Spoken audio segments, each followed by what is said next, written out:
Yes, Mr. Baldwin. Good morning. On reviewing the transcript, I saw 3 points on issue 1A, which I'd quite like to briefly deal with before moving on to issue 1B, if I may. The first was on the capital contribution point. I think your lordships asked what capital contribution RBS or FILED made to the UK LP. My learned friend's answer appeared to be that they should be treated as having made a joint capital contribution. But the editor of Lindley says that can't be done.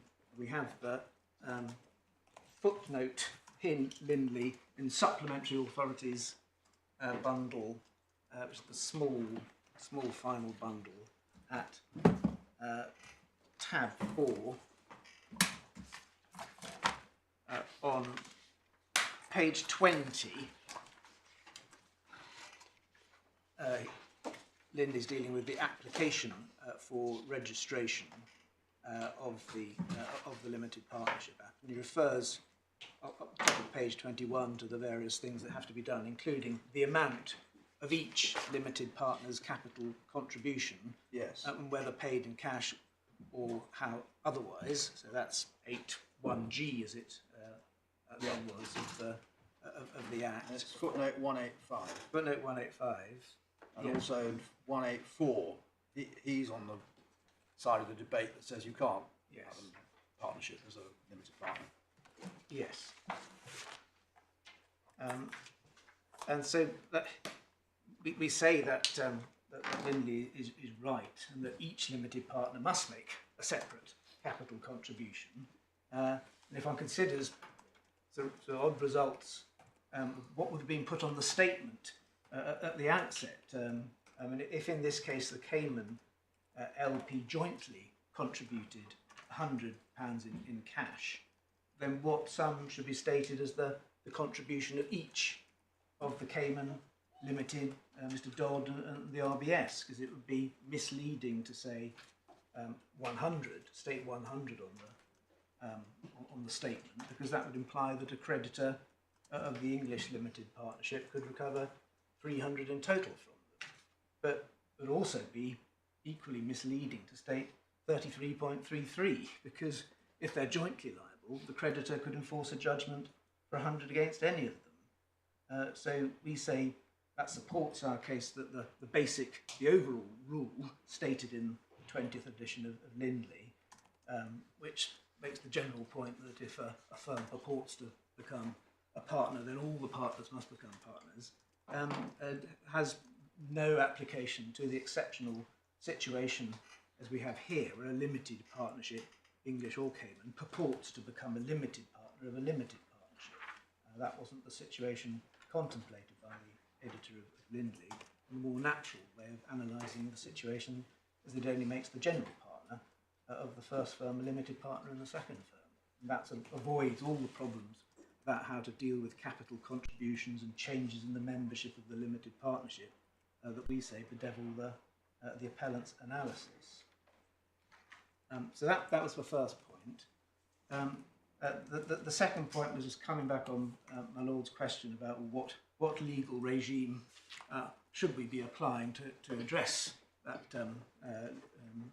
question raised by Lindley, and whether we're looking at the principles specific to partnerships. And we say that the core principles to be applied here are the normal principles of contract and agency. Partnership is a relationship based on agreement. For RBS and FILED to have become partners in the UK partnership, the limited partners, the full set of the limited partners in the UK partnership would have to be shown to have agreed to admit whoever joined Cayman Limited from time to time, despite the apparent provisions that they had setting out joining a new partner, or admitting a new partner. And so that is a matter of looking at the agreements and trying to evaluate what the parties had agreed. And in that context, I do want to make a correction to a point of the evidence that Mr. Peacock referred to yesterday. and that was concerning the evidence of Mr. Dodd. Mr. Peacock summarised Mr. Dodd's evidence yesterday, but he didn't get that right. He said yesterday, I'll just read out from the transcript what Mr. Peacock said at page 77, lines 3 to 7. He directed you to paragraph 61, sum 1 of the Upper Tribunal decision, where the Upper Tribunal deals with this point. Mr. Peacock summarised the evidence saying Mr. Dodd was asked if the intention was for Cayman LP to be the partner in the UK LP, and he said yes. He was then asked whether RBS had signed the UK LLP, and he said he did not believe it had.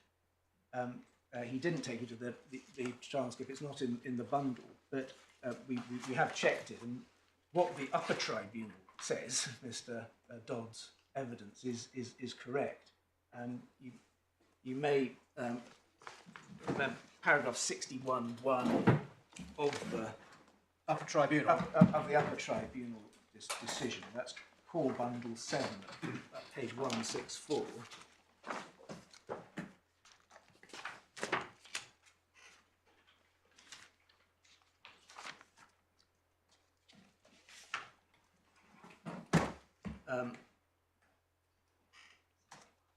So 61(1), there was no evidence of RBS, but the revenue had pointed out in their skeleton that Mr. Dodd had given evidence that he did not believe that RBS had become a partner in the UK partnership. And so Mr. Dodd was the one partner of both UK LP and Cayman LP who was engaged in the setting up of the Cayman Limited Partnership. What is the relevance of Mr. Dodd's belief?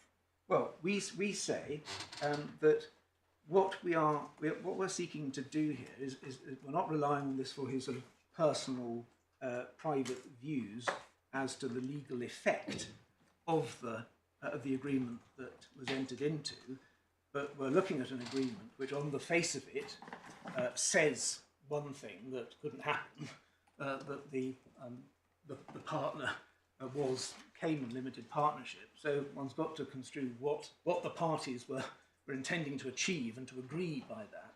And one's entitled in that context to look at the general background and the framework and see, well, the parties were seeking to, the evidence was that the parties were seeking to achieve this indirect relationship as between RBS and the UK Limited Partnership.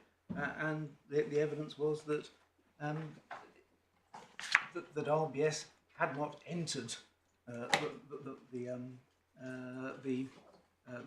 deed, so that helps to explain what the parties meant when they used this umbrella phrase, Cayman Limited Partnership being the partner. And we say what that really means is what was said more expressly in the Cayman subsequent Cayman LLP, UK LLP deed, where the partner is expressed to be Cayman LP acting through its general partner. And we say what that means is the general partner. So that was the second point. And the third point was just to clarify our position on the objection that we raised in our supplemental application. I mean, our objection was to the appellant's point, as we understood it in Appendix 2 of their skeleton, that an unincorporated body can be a member of an LLP. And we say that below it was common ground that an unincorporated body could not itself be a partner in BCM UK LP. No one was suggesting below that Cayman Limited as a person was itself a partner in BCM UK, and the appellant's position was that there was no material difference in the analysis between the UK LP and the UK LLP.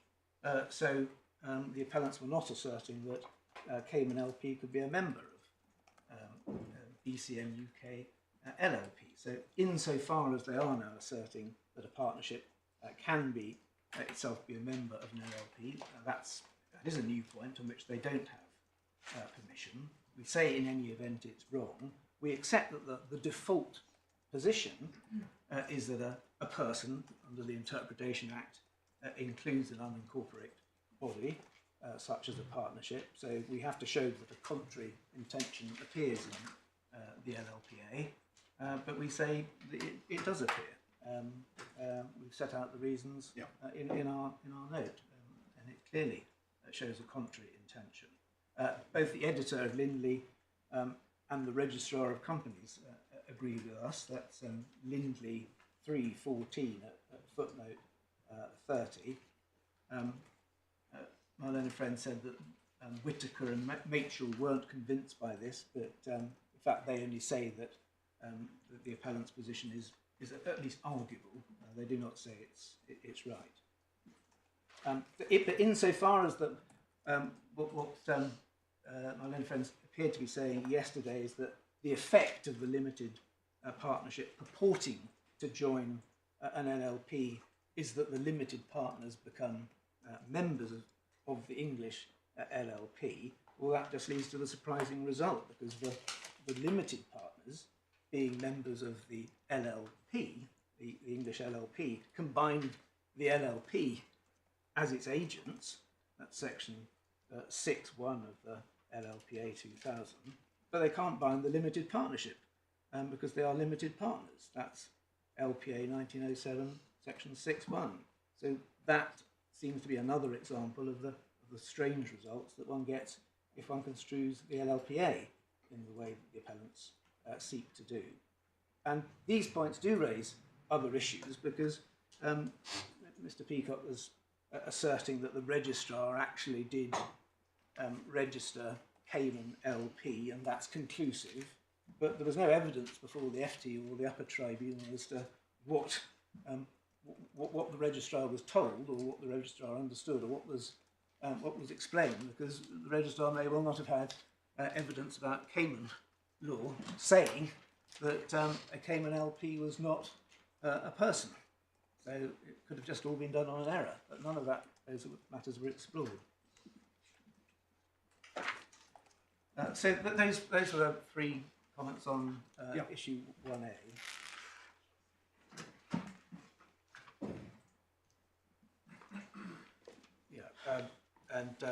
I remind what I should say is that on the evidence of Mr. Dodd, I think what my learned friend explicitly said that, well, Mr. Dodd explicitly said, that's what the Upper Tribunal was referring to at 6.1, that he did not think RBS was a partner. His evidence wasn't just about whether RBS signed the deed or not. So the Upper Tribunal is correct, and my learned friend's statement was incorrect, but he wasn't there. Wasn't wrong. So moving on to what follows from issue 1A. If the appellants are right on issue 1A, and the right answer is that all of the members of the Cayman Limited Partnership became members of the UK LP, then you have to have a single large combined partnership, and for the purposes of section 12.6.2, the profits of that single combined partnership have to be divided among the partners of that partnership in accordance with the profit sharing arrangements of that partnership. So if there is a single partnership, the profit sharing arrangements would have to include the profit sharing arrangements agreed as between the Cayman partners of Cayman LP.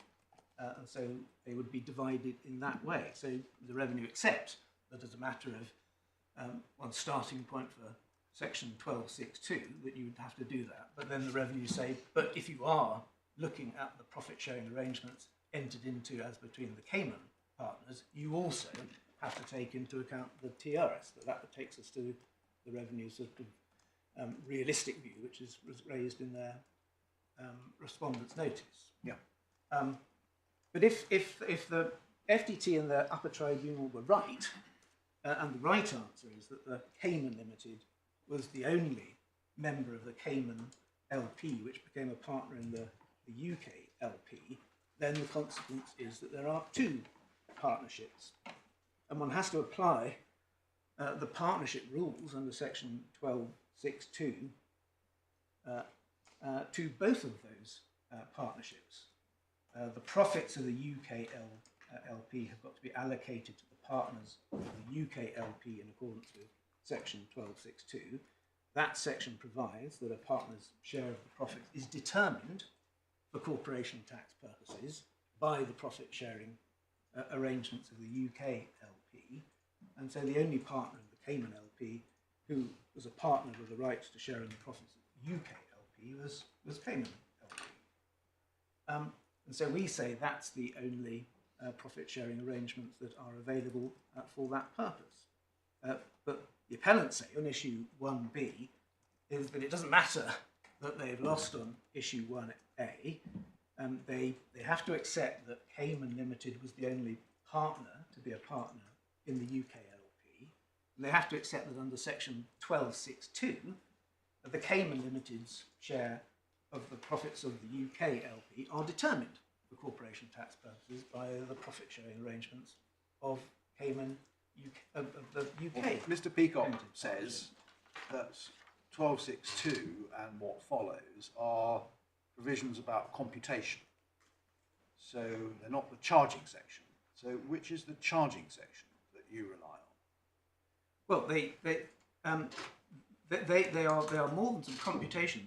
They are well, the starting point is that corporation tax is charged on the profits of companies under section 2.1, where you have a corporate partner in a partnership. Then in order to determine the profits of the company which are charged to corporation tax, you must first calculate the trading profits of the partnership under 12.5.9, and then secondly allocate a share of that partnership, of those partnership profits to the partner. And once you've done that, you've identified profits of that company, that corporate partner, which are charged to corporation tax by section 2.1. On this view, we don't get into section 6. We say you don't get into section 6 at all.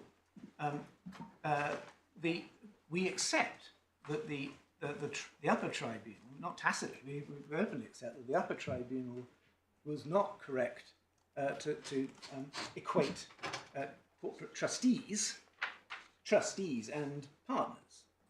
They are completely different. The tax treatment of partnerships are governed by the special regime now set out in Part 17 of the CTA on partnerships.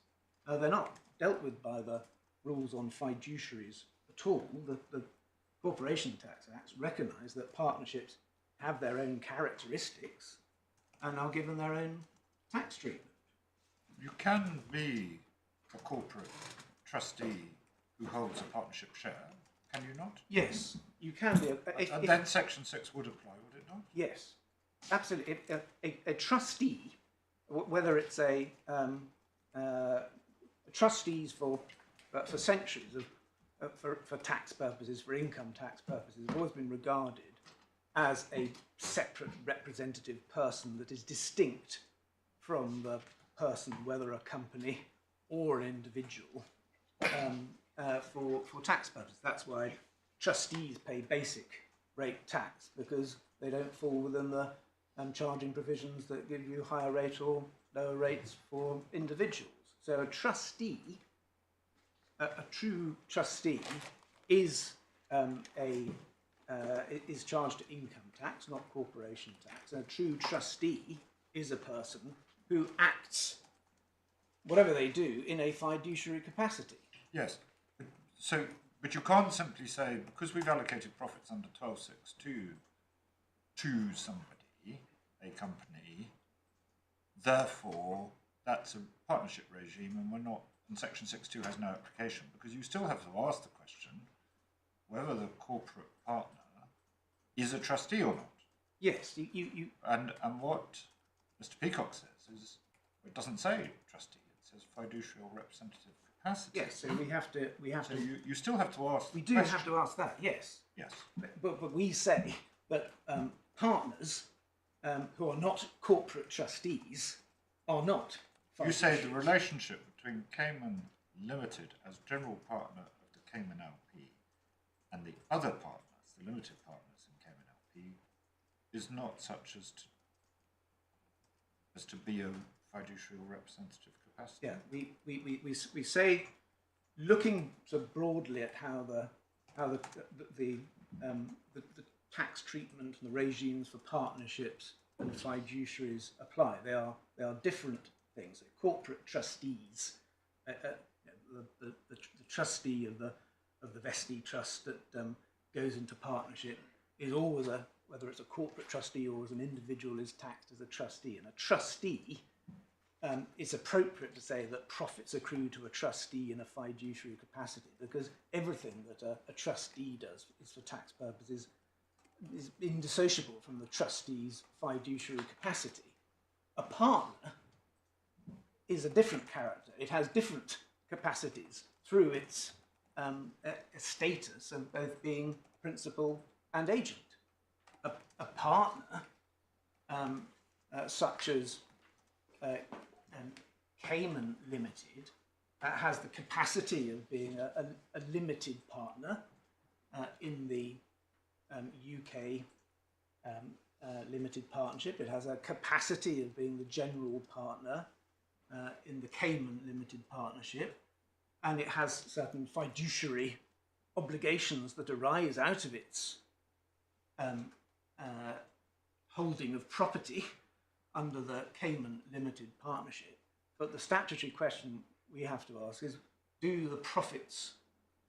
are there profits which are accruing to Cayman Limited in a fiduciary capacity? We say that does cover the ordinary case of the trustee who cannot act except in a fiduciary capacity, and to whom, if profits do accrue, they must accrue to a trustee in a fiduciary capacity, because they can't accrue in any other way. But a partner, once one takes into account the general scheme of what's going on, and this notional sum being allocated to the corporate partner, we would say that notional sum can't be regarded as anything that the corporate partner is receiving is accruing to that partner in a fiduciary capacity. And we go further, that's looking at the structure of the regime, but looking more narrowly at what actually happens when it receives the profits. If that were the test, we would say that a corporate partner receiving profits doesn't receive them in a fiduciary capacity. That's the Piddock case that I'll take you to. But the fact that it's a notional sum, which you major on in the skeleton argument, doesn't really matter, does it? Because although it may be correct to say that profits are not property, they are a notional sum arrived at by applying the computation provisions in Part 17, nonetheless, Section 6 itself envisages that profits can accrue in a fiduciary capacity. So the fact that they are notional shouldn't matter, should it? But the fact that we accept that profits can accrue in a fiduciary capacity, but I think what we're saying is that the fact that in this case the profits are accruing in this notional way, and the fiduciary obligations that Cayman Limited have arise out of its sort of capacity as general partner in the Cayman Limited in respect of property that it holds in the Cayman Limited is quite a gap.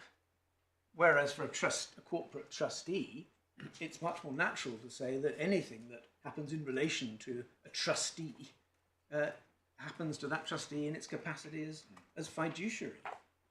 So the fact that what my learned friend points to is the Cayman Trust Law, we'll have a look through what it said, because there is no finding, as a matter of Cayman law, that Cayman Limited, these sums accrued to Cayman Limited in a fiduciary capacity. That's a question of English law. There are findings. Why is that a question of English law? Because one has to determine the meaning of the phrase accruing to, whether profits accrue in clearly the proper interpretation of section 6.1 is a matter of English law. But the facts as to what the relationship is between the general partner and the limited partners in the Cayman LP must be a matter of Cayman law. Agreed. So, and on that, it's common ground that the Cayman general partners are fiduciaries for some purposes. That's what Cayman law tells us. It's also true of UK law. General partners in a limited partnership, and for that matter, ordinary partners in a general partnership, maybe fiduciaries or trustees if it's land. But there's no finding of fact that the profits accrue to Cayman Limited in a fiduciary capacity. So it's not purely a question of Cayman law. It's a question for the application of the UK statute, and the task for the court is to look at the Cayman law and to decide, in light of the Cayman law, whether the capacity in which the profits accrue to Cayman Limited is one that in English law would be described as a fiduciary capacity or not. What do you say fiduciary capacity means? A fiduciary capacity, in the sense of profits accruing to a person in a fiduciary capacity, means profits accruing to a person who is equivalent to a trustee, who acts only in a fiduciary capacity and does not have these different capacities, such as a partner who, in relation to entering into the LP deed, is acting in his capacity as a limited partner. The different capacities that the Cayman Limited has, it's allocated profits in the Cayman, in the UK partnership, in its capacity as limited partner in the UK partnership. A trustee will only act and can only be treated as having a fiduciary capacity. It's indissociable from its fiduciary capacity. So we say that trustees fall in to the regime for fiduciaries, and there is a complete and cogent tax regime to deal with them, as we were exploring yesterday, whether and the trustee is taxed depending on whether it's a discretionary trust, then there's a special rate for the trustee. If it's an interest in possession trust, then the trustee will pay basic rate tax, and the beneficiary entitled to the income essentially gets a credit for the tax paid, basic rate tax paid by the trustee. And if it's a bare trust, you look through and tax the beneficiary. So that's a code that applies naturally to trustees.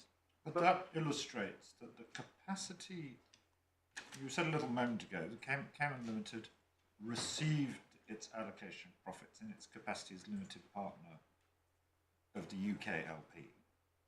Well, that is no doubt true, but that can't be the question that 6.1 asks you to answer, because a trustee who was a limited partner would equally receive their allocation of profits as limited partner in the LP. But you accept, once they've received it, because they receive it qua trustee of a discretionary trust or an interest in possession trust or a bare trust, you have then, section 6.1 does apply, and you have to apply the rules applicable to taxation of trustees. So it's not the question, you can't answer the 6.1 question by saying the capacity in which Cayman Limited received the money was as limited partner of the UK LP? Because that's not the question. The question is, what do you do with the money when you've received it? Well, I think the question is, in what capacity does the money accrue to you? So, Yes. not, I would say, not necessarily how does it? What capacity do you hold the funds once you have them? But it's what capacity does it accrue to you? And if you are a trustee, I would say that it must accrue to a trustee in a fiduciary capacity, just because that is the only relevant capacity that a trustee has for tax purposes. But if one's looking at in what capacity does the Cayman Limited receive money, then I'd still say, well, not in a fiduciary capacity. Well, they receive it as general partner of the Cayman LP, don't they? They receive it as general partner of Cayman LP, but I would say So that the still that question- is not. Well, it seems to me, but tell me if you think this is wrong, the Section 6.1 question is, when Cayman Limited is allocated profits in its role as general partner of Cayman LP, is that a fiduciary capacity? That seems to me to be the question. And your answer, well, I think your answer to that is no, but I'm not quite sure whether you say it's not the right question or it is the right question, but the answer is no. Well, we say that there is an earlier stage. It may be the right question, and if it is, our answer is no, Piddicombe and Burke. Yeah.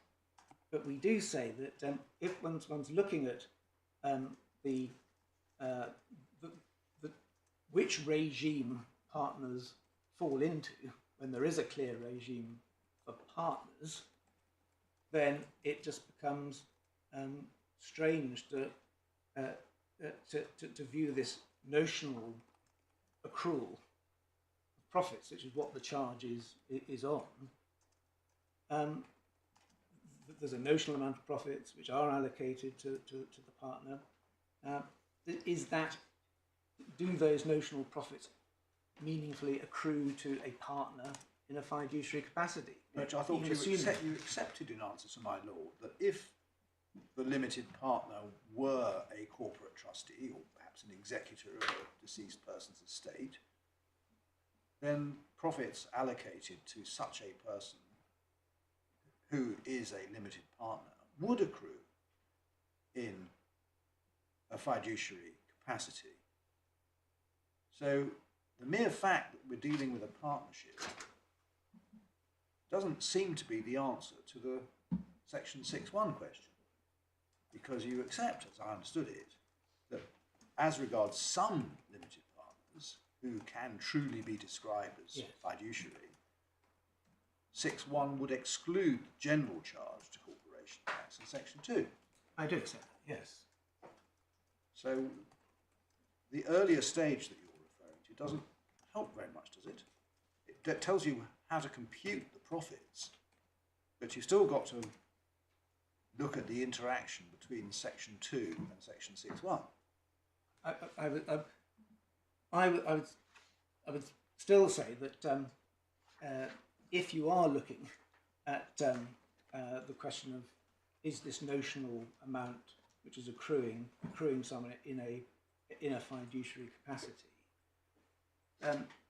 a trustee does stand in a different position to a corporate partner, because a trustee just must act only in its capacity as fiduciary. So anything that happens in relation to that corporate trustee happens to that person in a fiduciary capacity. Whereas, because of the different nature of a partner entering into the partnership agreement as principal and as agent, entering into the UK limited partnership as a principal, it has that capacity, which is distinct from its capacity as partner in the limited partnership.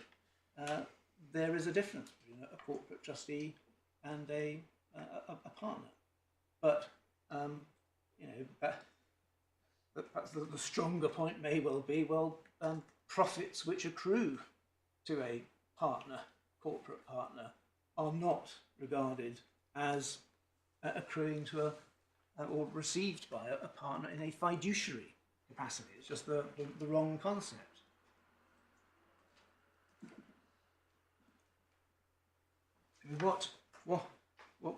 What's strange if you treat all partners as sort of fiduciaries, or all sub-partners of fiduciaries, you're sort of mixing up the rules. We have a set of rules in the partnership code which deals with partners and deals with the question about how you deal with partnership profits.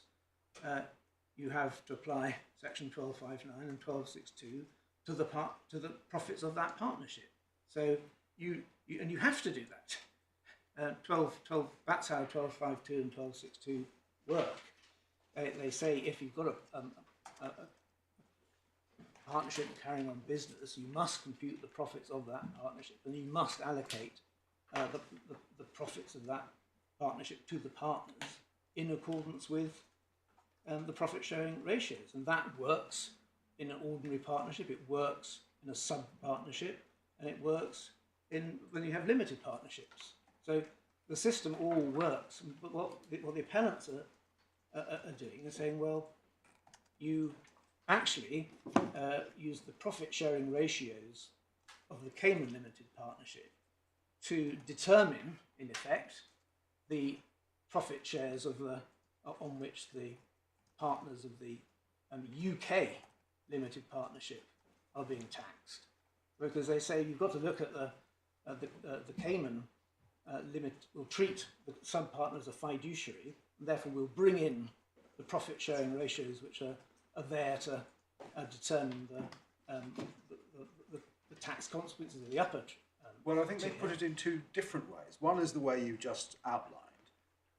The other way, I think, that Mr. Peacock put it was that you may be right to say that the only difference between fiduciaries and non-fiduciaries for this purpose is that fiduciaries are liable to income tax, and that's what you say is the effect of section 6 and 7. But he says HMRC has not assessed Cayman Limited to income tax. Could have done, but you haven't. So that's the second way in which he puts it, I think. Well, but that's I think it's the same. It is the same point. He's saying that the effect of his argument is that Cayman Limited should be treated as a fiduciary and taxed to income tax. But where does that actually?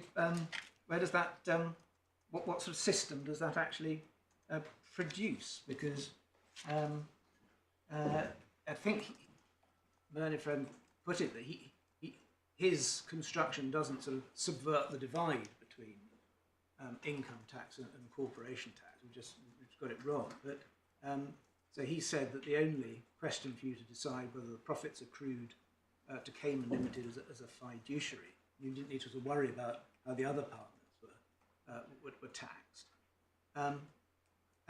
He said it didn't follow that if Cayman Limited would be charged with income tax just because it was taken out of corporation tax. It's a bit hedged his bets on that. We say that if you look at section 3 and 6 of the Corporation Tax Act, it's clear that references to fiduciary or representative capacity do dovetail. That if profits aren't accruing to you at all, you aren't in either tax. And if they accrue to you in a fiduciary capacity, then you're in income tax. But there isn't supposed to be a gap. So it doesn't follow from section 6, if he's right, that the other limited partners are all taxed on their share. The starting point would be that Cayman Limited is charged to income tax, which doesn't look like the right answer. But like the other partners in Cayman Limited or a limited top-tier partnership, why aren't they being taxed on their income? On our analysis, you apply the partnership rules and you do follow it through. You apply the profit sharing ratios to tax all the companies. So if you have what's strange about the Learned Friends analysis, you have a partnership and a sub-partnership full of companies all acting in their own benefit and all getting their profits, and suddenly a charge just drops out into income tax, and the partners and the corporate partners all receiving their profit shares, and the top partnerships aren't paying corporation tax on it. It's an irrational system. So you need to ask whether his construction, which treats partners as fiduciaries for the purpose of profit allocation, makes sense. If he's right, then why are the other limited partners in the Cayman Limited taxed at all? They aren't partners in the UK LLP, so they can't share its profits under Section 12.62 or Section 850.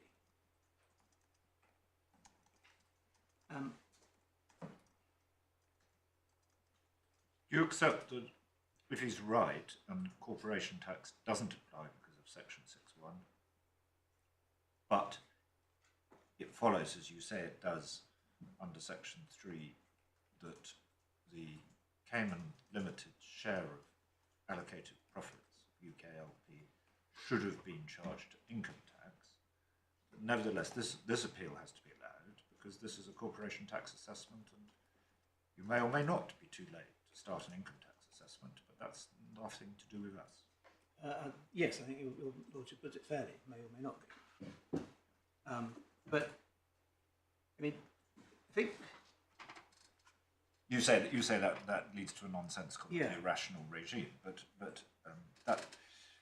Yeah, technically, yes, we have a corporation tax assessment, and we say that's the right assessment.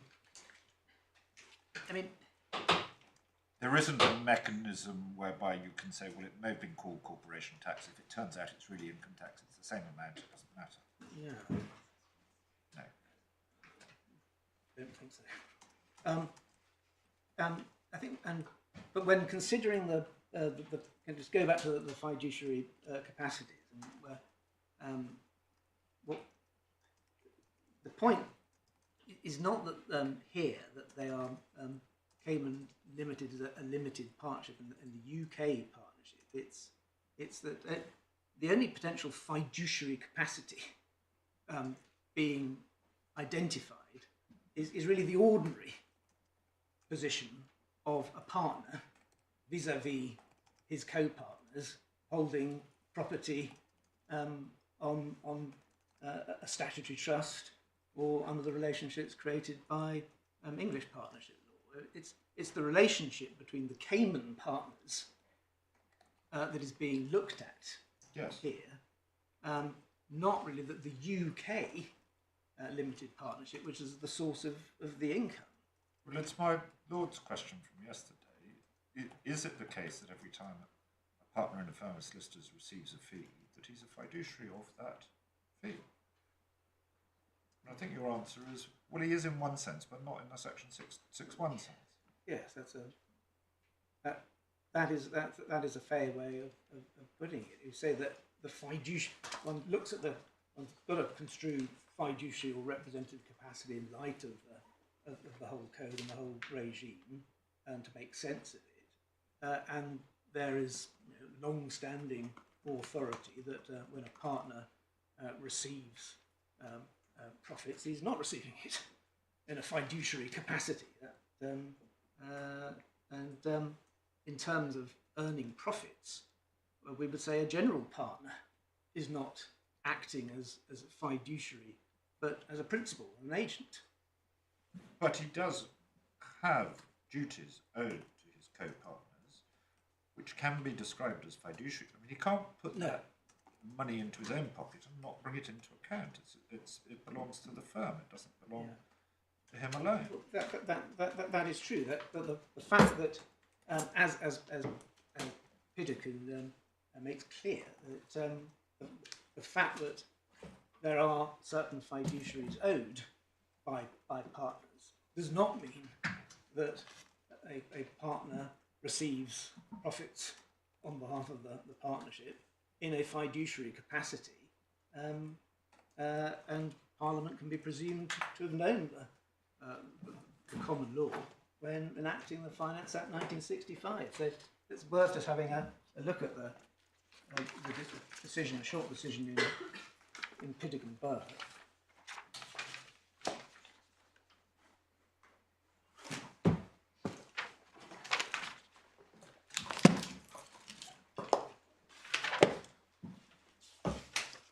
Authorities, Volume 1, tab 25, page 162.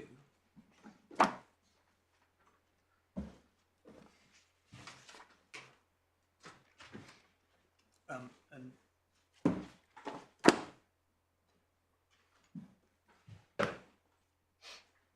so, what this case establishes that where there's a debt due to a partnership and it's paid to one of the partners, that partner does not receive it in a fiduciary capacity. This was a case where a partner in a solicitor's firm received money on behalf of clients and money on behalf of the firm.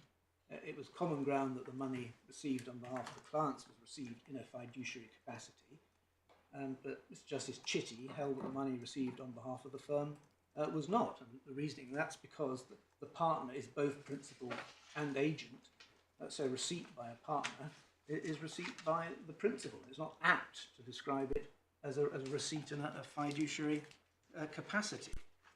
The very question that he states he was asking on 164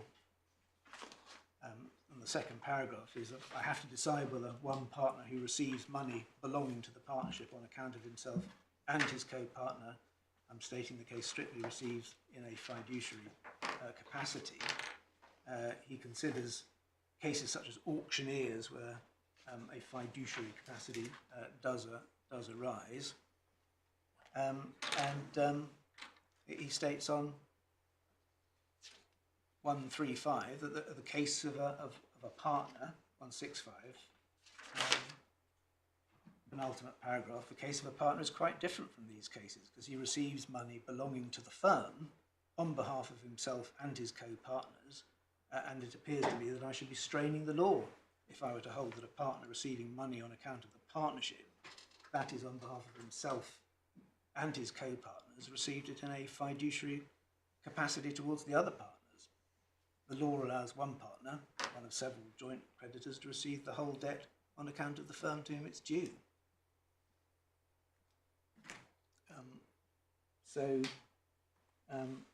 We have a long-standing authority of a most distinguished Chancery judge, which has never been doubted. It's cited with approval on this precise point by Lindley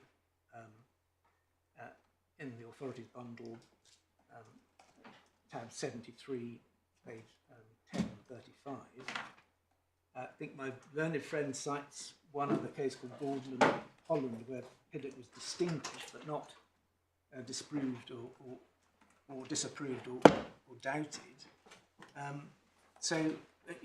We agree that partners are aptly described as fiduciaries in some context, but we say that the question is context specific, and this is not a context where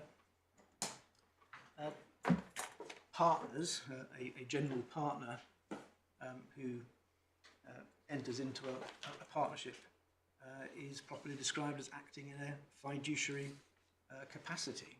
So you say that when a partner collects fees that are due to the firm, he is simply doing so as one of joint creditors.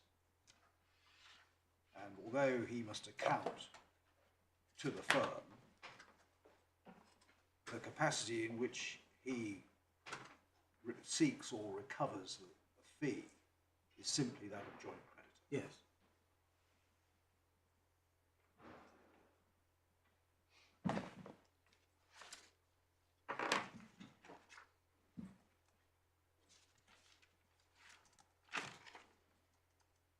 And so we say that in this case, that the findings of Cayman law don't produce a different result because in the present case, the Cayman Limited Partnership was itself governed by Cayman law.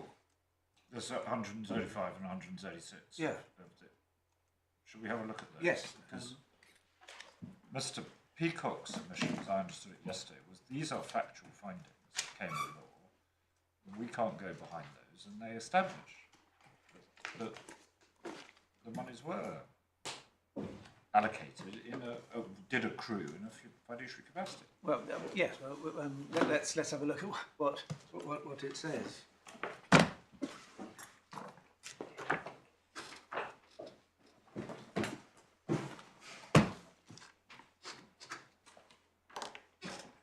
So the core bundle, tab 11, page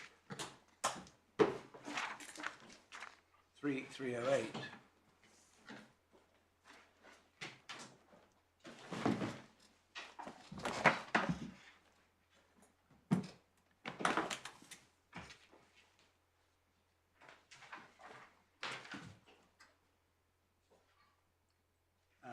And bear in mind that here the First Tier Tribunal isn't addressing this issue at all. This was really the FTT's answer to our broader sort of Ramsey analysis. But in that context, the FTT says, well, it's 1354 that Cayman Limited as general partner holds the assets on trust for the partnership. BCM CLP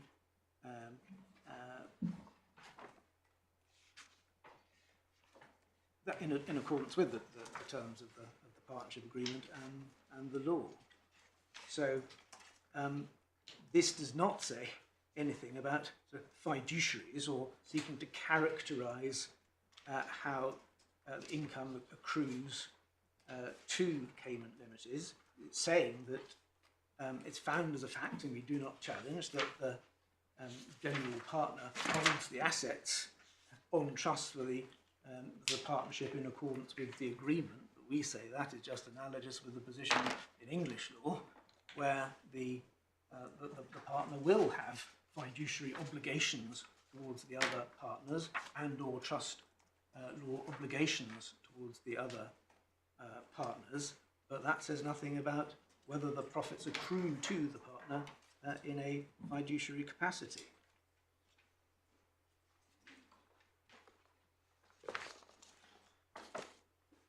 And we say, in the context of section 8.2 or section 6 of the CTA, that profits accruing to trustees are not accruing to trustees to partners, do not accrue to partners in a fiduciary capacity. They are not dealt with under the rules for fiduciaries at all, but they are dealt with under the ordinary rules for partners, which provides a coherent code.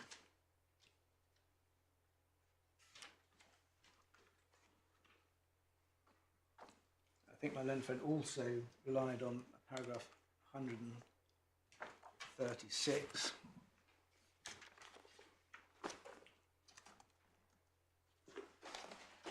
But that's just saying that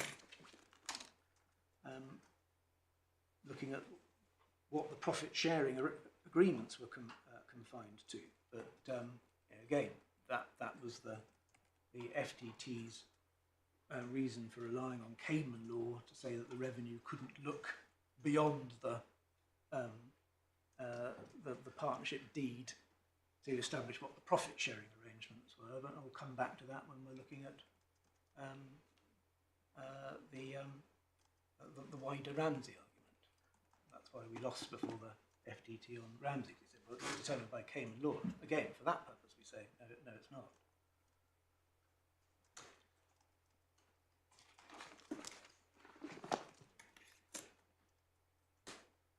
I think somewhere we have the sections of the ELP law to which the FTT refers. I think one of the decisions sets them out somewhere, but I can't remember where they are.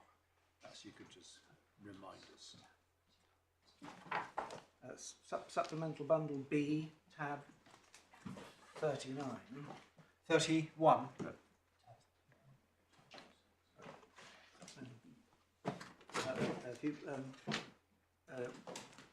Not supplementary bundle.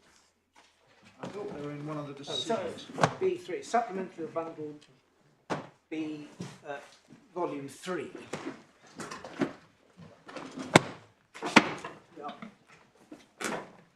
Tab 39. 39.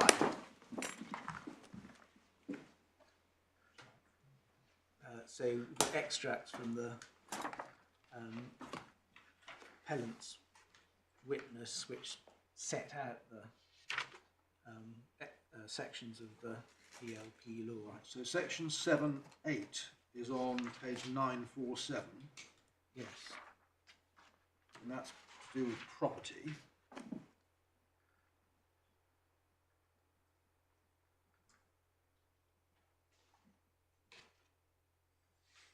And 6.2.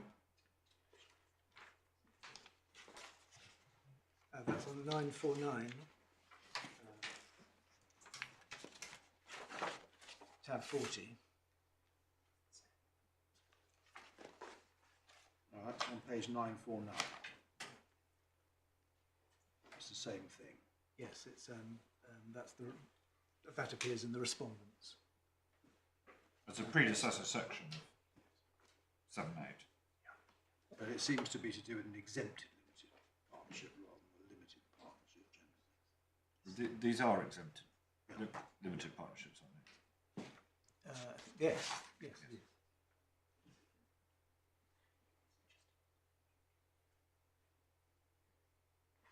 Yes.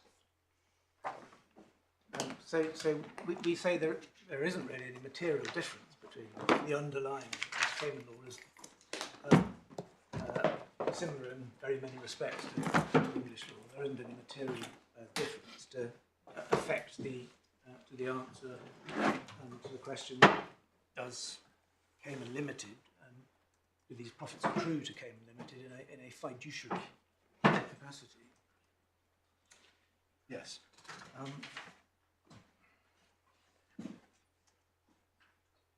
I think that those are my submissions on issue 1 on B.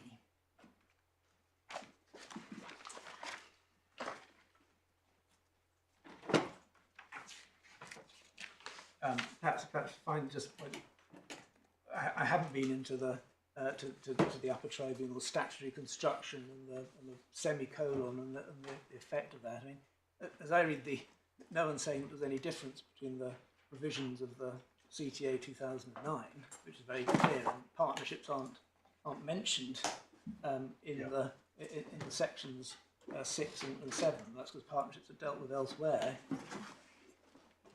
Partnerships were mentioned in section 8.2 because that was in the Income Tax Act, and so as will appreciate, the Income Tax Act was basically a set of provisions dealing with income tax, and then corporations tax was sort of supplanted on top of that, and so one needed to have some word in section 8.2 which made clear that partnerships were subject to corporation tax, whereas in the Corporation Tax Act we have a whole system charging corporation tax on profits and dealing with what those profits are. So there's no need for partnerships to appear anywhere at the beginning of the Corporation Taxes Act, and we just have two freestanding provisions, one dealing with fiduciaries. But your main point is that in a fiduciary capacity in section 6.1 does not include the collection of a debt due to a partnership. No. By one of the partners. Indeed.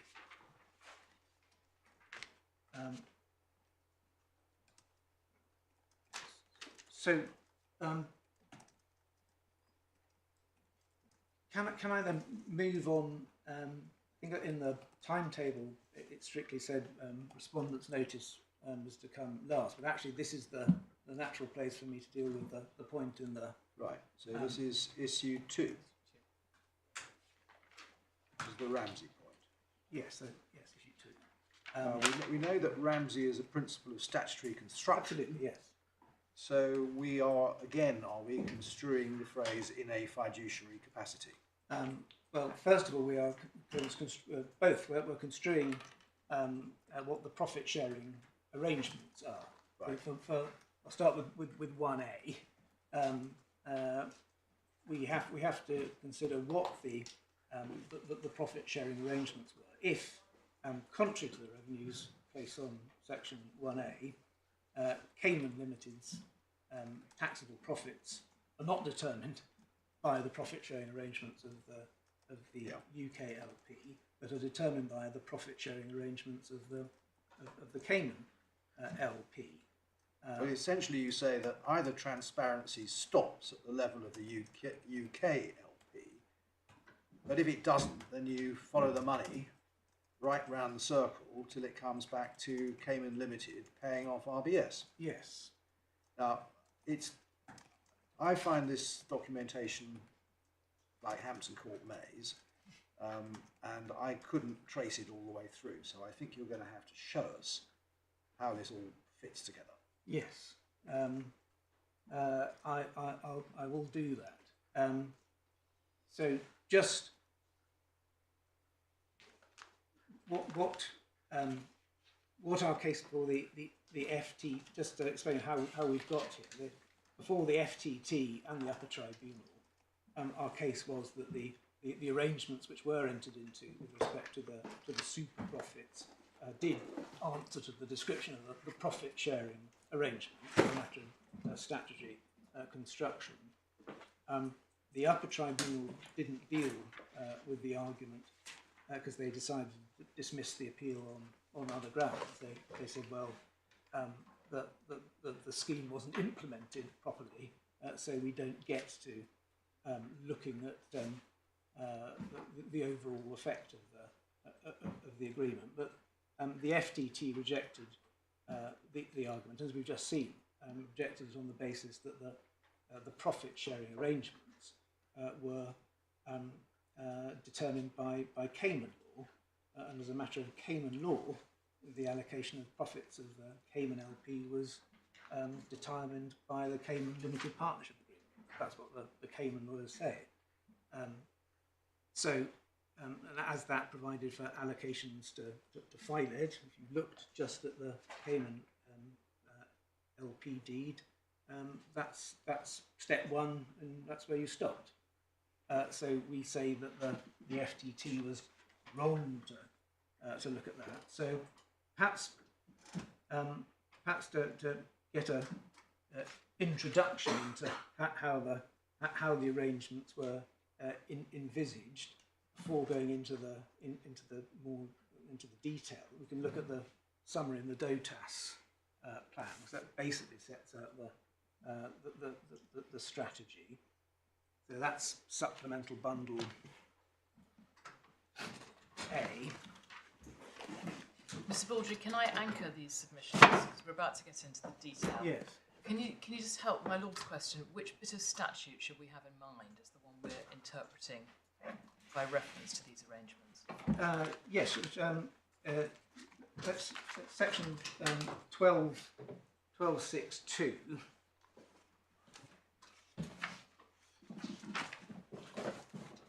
In the authorities Page 131.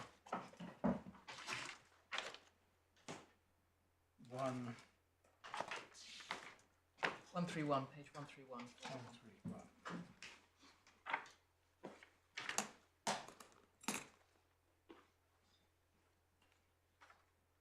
So this is the allocation that we've looked at already. But so here, the question that we're asking is that on the assumption that all the members of the Cayman LP were members of the UK LP, what were the profit sharing arrangements of the UK LP, because if the profit sharing under the profit sharing arrangements of the UK LP, profits were allocated to FILED, then under the combined effect of the UK LP and the Cayman LP deed only, then that would be an allocation to FILED. So what we are looking at here is, well, let's, is that correct as a matter of And then principle? can I just follow it through? Can I just Yep. get to the end and then we'll go through the Yeah. steps? And then you say from FILED, in fact, it goes around in a big circle and ends up back with Cayman Limited. Yes. And that's the point, is it? That it's actually beneficially held by Cayman all along. Yes. That's where we're headed. Yes. So when it is total, we see the revenues cases being a sort of totally orthodox application of the Ramsey principle as it's been explained as a matter of statutory construction. We're not relying on any sort of special rule or special principle. We've just got to interpret what are the firm's profit sharing arrangements during the accounting period. And the profit sharing arrangements are defined further in section 12.6.2 as the rights of the partners to share in the profits of the trade and the liabilities of the partners to share in the losses of the trade. So you say the circular transaction bit is all part of the arrangements giving rise to the rights of Cayman Limited to share in the profits of trade. Yes. That's the bit of statutory construction. Yes, and so we say it's not determined by Cayman law. This is a question of English law, of looking at what the arrangements were, and there's one sort of question of principle that is raised by this matter of statutory construction, namely whether, if you have a partnership agreement and the partners have set out in their partnership agreement how profits should be allocated, does that always determine the question, or whether if the partners have a partnership agreement but for 1 year partner A agrees to pay half of his share to partner B in a side agreement or in a letter, does that form part of the profit sharing arrangements? And so we would say yes. You look at the matter case by case and see how the partners have actually really agreed to share the profit. So applying the orthodox approach of viewing trying to construe the provision purposively and work out what is meant by this concept, and then applying it to the transaction viewed realistically, particularly when it's a transaction that is composed of these sort of preordained, we say, series of steps that one can't happen without the other. We say we are in a position where it is appropriate to take into account the wider arrangements.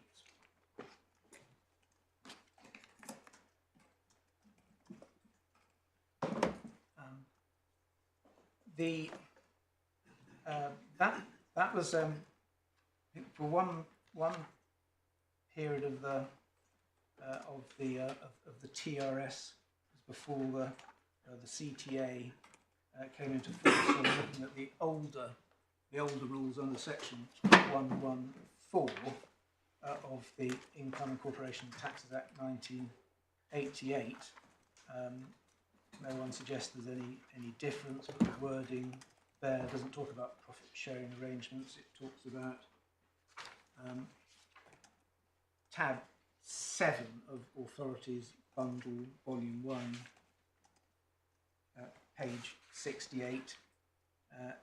It's the same basic two-stage process that happened in under the 1988 Act, and the allocation took place under section 1142. The companies sharing the profits or loss of accounting period of the partnership shall be determined according to the interests of the partners during that period. So in the latter case, you're looking at the rights of the partners to share in the profits, and the other, you're looking at the interest of the partners during the period. So both questions require you to look at what interests were truly created by the arrangements or agreements that the partners entered into.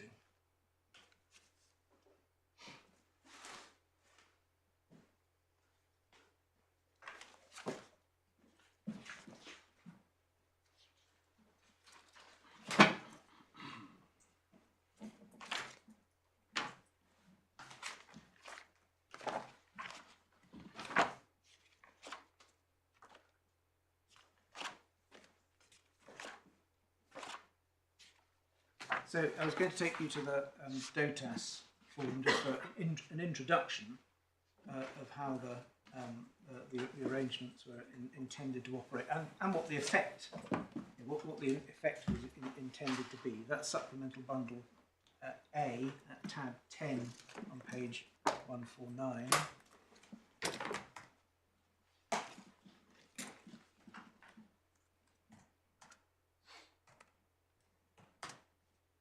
This sort of explains sort of conceptually what happens, and so useful to have in mind before one descends into the details.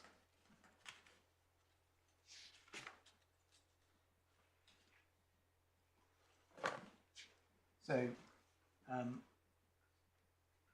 and worth having in mind that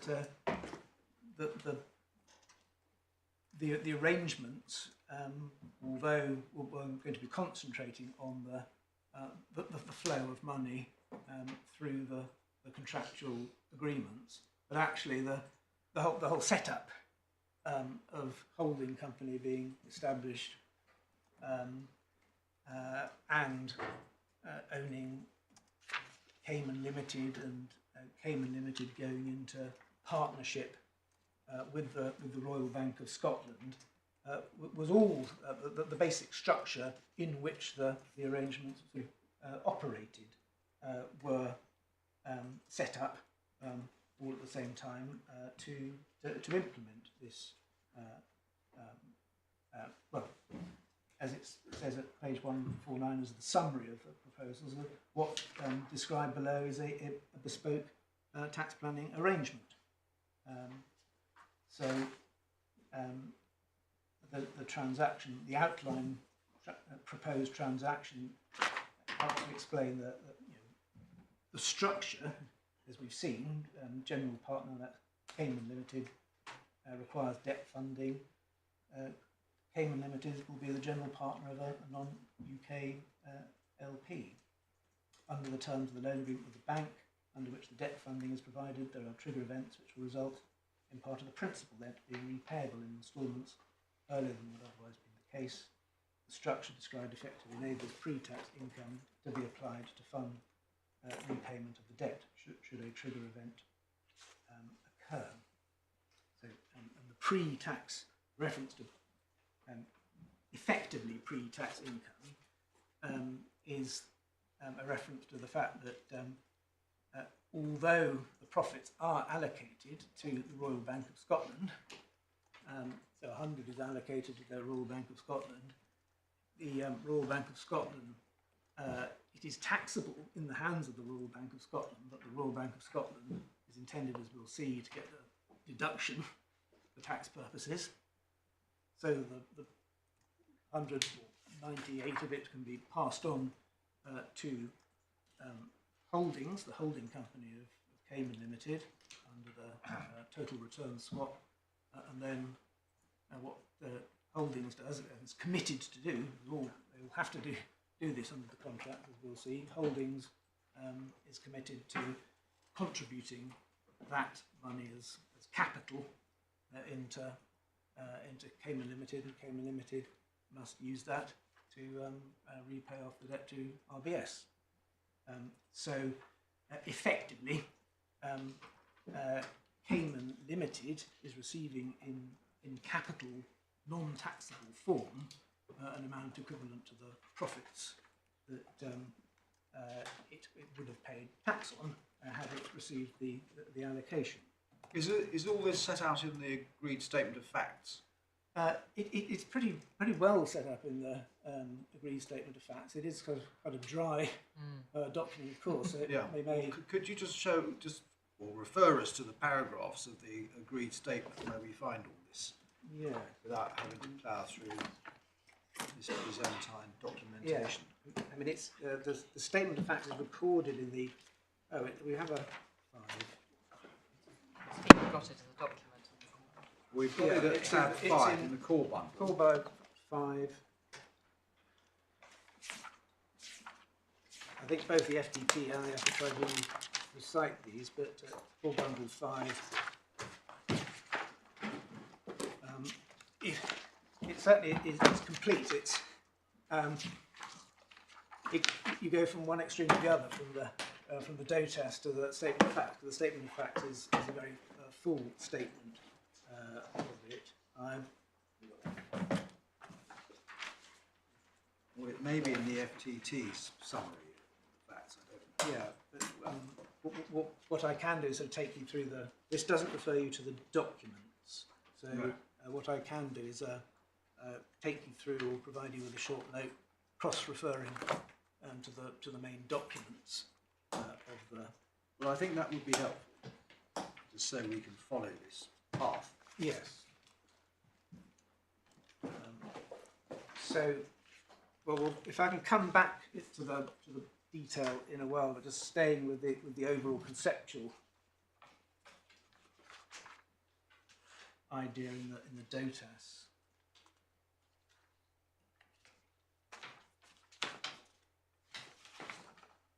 form. So, just making clear who all these people are. An entity financial trader that was RBS. Will be a member of the limited partnership and make a small capital contribution. The offshore parent company of GP parents, company called referred to as holdings, will enter into the total return swap agreement with the financial trader. Under the terms of the TRS, the parent will make an upfront payment and further payments on a periodic basis to financial trader. These payments give rise to no UK tax deduction, so the structure can result in more tax being payable. So if a trigger event occurs, and it says primarily where there's a fall in assets under management in a predetermined level, but also when super profits are made, such that the repayment of principal under the loan is accelerated, the financial trader will start to receive profit allocations from the limited partnership. Under the terms of the TRS, the financial trader will pay an amount equal substantially all of the profit allocation received from the limited,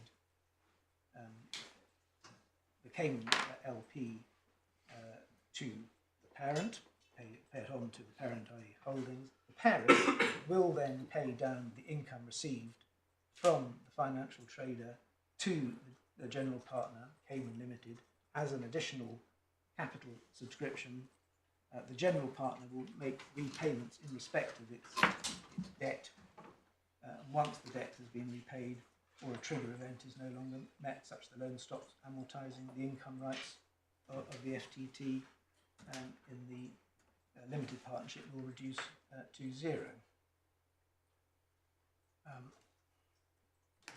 The super profits are dealt with in the final bullet point. Under the terms of the debt agreement, early capital repayments will also be required if the group generates supernormal profits during the credit period. The main commercial benefit of the arrangement enables the trigger to be set at a more favourable level than might otherwise be the case. The possible reduction in tax, should there be a trigger event, might be seen as a main benefit of the arrangements. Please note, anticipate at the outset that the bank and the FT will be and the financial trader will be the same entity. The financial trader's interest in the limited partners and the TRS may in future be novated to a third party. And we'll come to that, but that indeed happened when RBS exited the arrangement. The TRS was novated to a third party, and the way that the arrangement then worked was that allocations were made to PhiLed, which was part of the Morgan Stanley Group, and the financial onward payments to holdings were contractually committed to be made by MS Cooper. But the Upper Tribunal said that was effectively the same arrangement. So then, just looking at the why this was, what was the purpose of this for tax reasons? So on the general partner, on a trigger event, income rights will be adjusted such that the financial trader receives a profit allocation from the limited partnership, Cayman Limited Partnership. The taxable profits allocated to other partners, and in particular to Cayman Limited, would thereby be reduced. Section 849 and 850 and sections 114 and 115. So I think this is 2007, so just before the Corporation Tax Act 2009 came out. So there's no reference to 1262.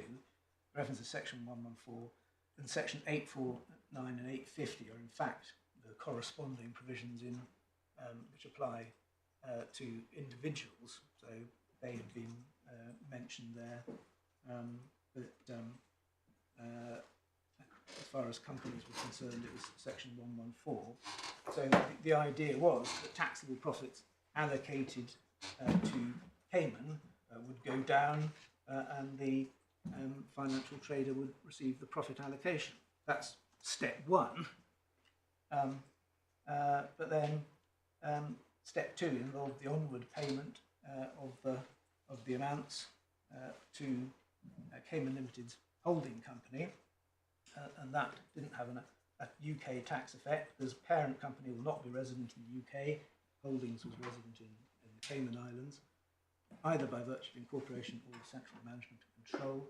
Accordingly, parent should not be subject to corporation tax in respect of amounts that might be received by parent under the TRS and contributed to the general partner to enable it to repay principal on the debt. Correspondingly, there should be no UK tax deduction in respect of payments to FT under the TRS. The financial trader, Ernst & Young, were not acting to the Royal Bank of Scotland and didn't know how RBS would account for it, but gave a view of how it might work. Financial trader will be taxable in respect of any profit share derived from limited partnership. It is a party to the TRS for the purpose of its trade. The TRS is treated for accounting purposes as a derivative, should be a derivative contract under Finance Act 2002. In that event, FT should be taxed under that schedule on all its profits, losses, charges and expenses in respect of the TRS. If it is not a derivative contract, profits and losses under the TRS should be taken into account for tax purposes as recognised in its account. So accordingly, the financial trader should in any event be liable to account for corporation tax by reference to commercial margin, its share of the profits reduced by payments made by it and or increased by its receipts under the TRS. So although the idea was that the substantial amount of the profits, less a small margin, would be paid, would be allocated step one to financial trader. Step two, under the terms of a TRS, financial trader was committed to paying substantial same amount on to holdings.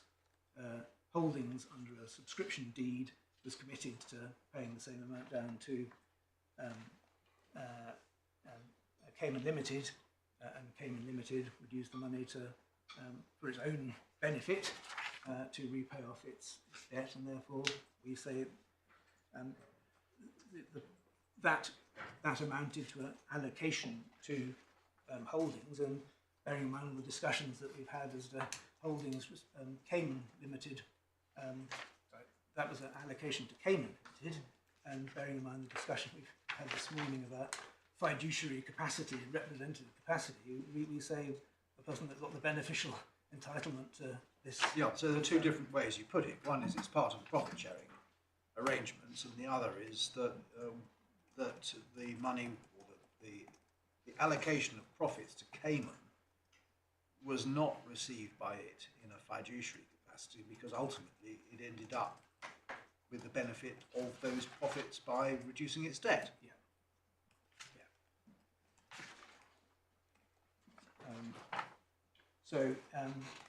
Can I ask you a question about quantum? Because not 100% of the money which goes to Philed ends up with Cayman Limited, because Philed has its own fees which it takes out of the money. It only passes on, or in the subsequent iteration, its sister company only passes on somewhere between 88 and 94% of the money. So if $100 is received by Philed, or £100, the actual benefit that Cayman Limited receives is, say, 90. Is it the 90 or the 100? I did know this, but we'll an important detail, yes, we'll find. Well, we'll find out. it helps to explain how you analyse what's happening. Yes, it does. Yeah. And it does make a difference whether you say, well, the money's not received by it in a fiduciary capacity at all, and it's all treated as received by it initially, or whether you say you follow the money all the way around the circle and see what it ends up with. Yeah. So yes, I appreciate that. Well, don't answer it on the hoof, as it were. Yeah, but at well, some I don't know stage, the wrong answer. But yes, we certainly did. We've discussed this before. Probably 5 years ago now. So slipped my mind. But yes, I appreciate that.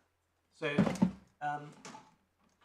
if diagrams help, there is a conceptual diagram on page 150. Yeah, the diagram doesn't seem to show the money being paid back to the bank, does it? Unless I've misinterpreted the lines and dotted lines. No, I think it doesn't.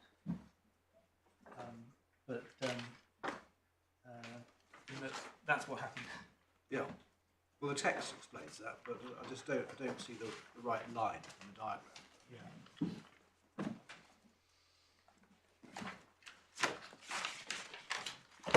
Yes.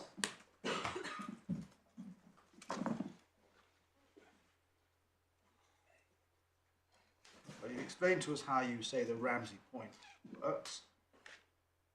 You're going to provide us with a note with cross-reference to the various documents which implement the scheme note as described. What else? Well, perhaps just a just in order to make clear that what the case we are advancing is just an orthodox application of statutory construction. Yeah. I'll take.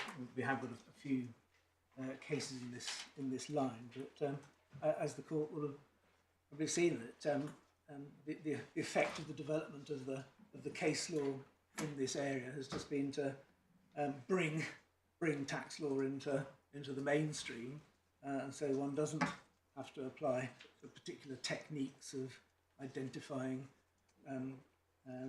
preordained transactions or circular transactions. One just looks at large at the provisions and construes them in light of the. Has the law advanced much beyond Berkeley Mercantile? That's the sort of the lodestar still of the guidance, but it has been that's 10 years past since UBS, so that is a slightly more up to date and reflective decision by the Supreme Court. So I can show you that it summarises All right, where do we find that? BMBF. That's Authorities Bundle 2. Tab. I don't think we want to trawl through development No. of the Ramsey principle. 42, 42, which is McNiven.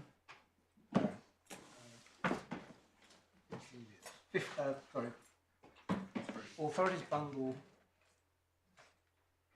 7. I think it should be 3. Authorities Bundle 3. Forgive me. 3.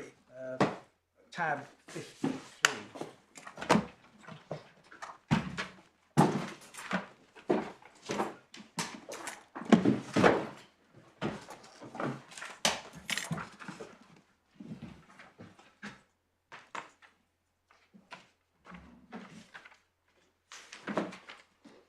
And it's really the summary.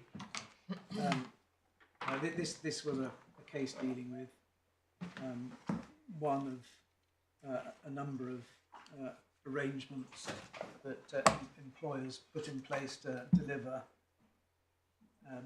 effectively bonuses to employees through steps involving the creation of shares, an interest in shares. But it's really the point of general principle that we're interested in at page 699 of the bundle. Lord Reed giving a very helpful overview of the current position from paragraph 61, 62 to 65.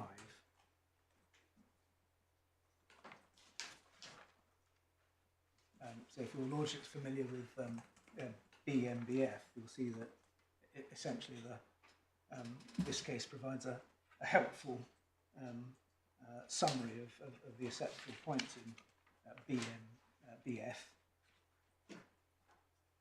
and particularly over the page on page 700 at 63.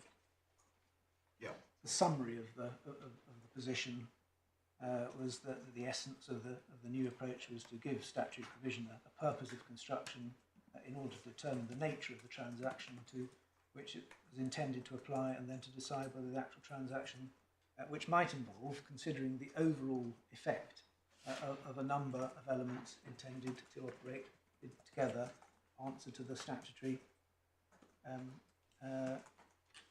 description. So the paramount question always is one of the interpretation of the particular statutory provision and its application to the facts of this case. So that is exactly the task that we have to look at here. We've got to interpret the meaning of profit-sharing arrangements and identify what Parliament had in mind when it was considering the partners with the right to share in the profits. And you apply it to the facts of the case, which might involve, and we say here does involve, considering the overall effect of a number of elements intended to operate together. And we say there's absolutely no doubt that the documents that we'll take you to were intended to operate together.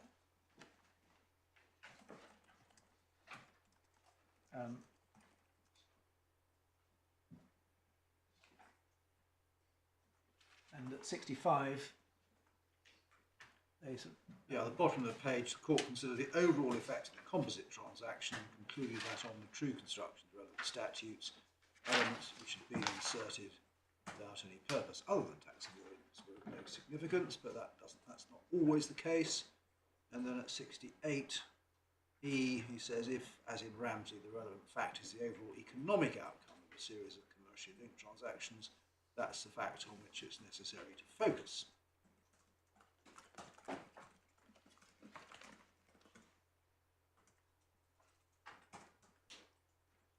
So we can take this as the up-to-date restatement of the Ramsey principle. yes, I think one other case that is worth considering is it's a case that was relied on by the FTT, and it is a Ramsey case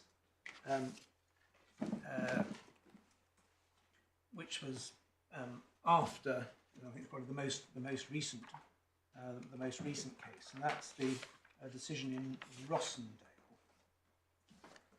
That's about rates. Yes, that's tab 48. Two.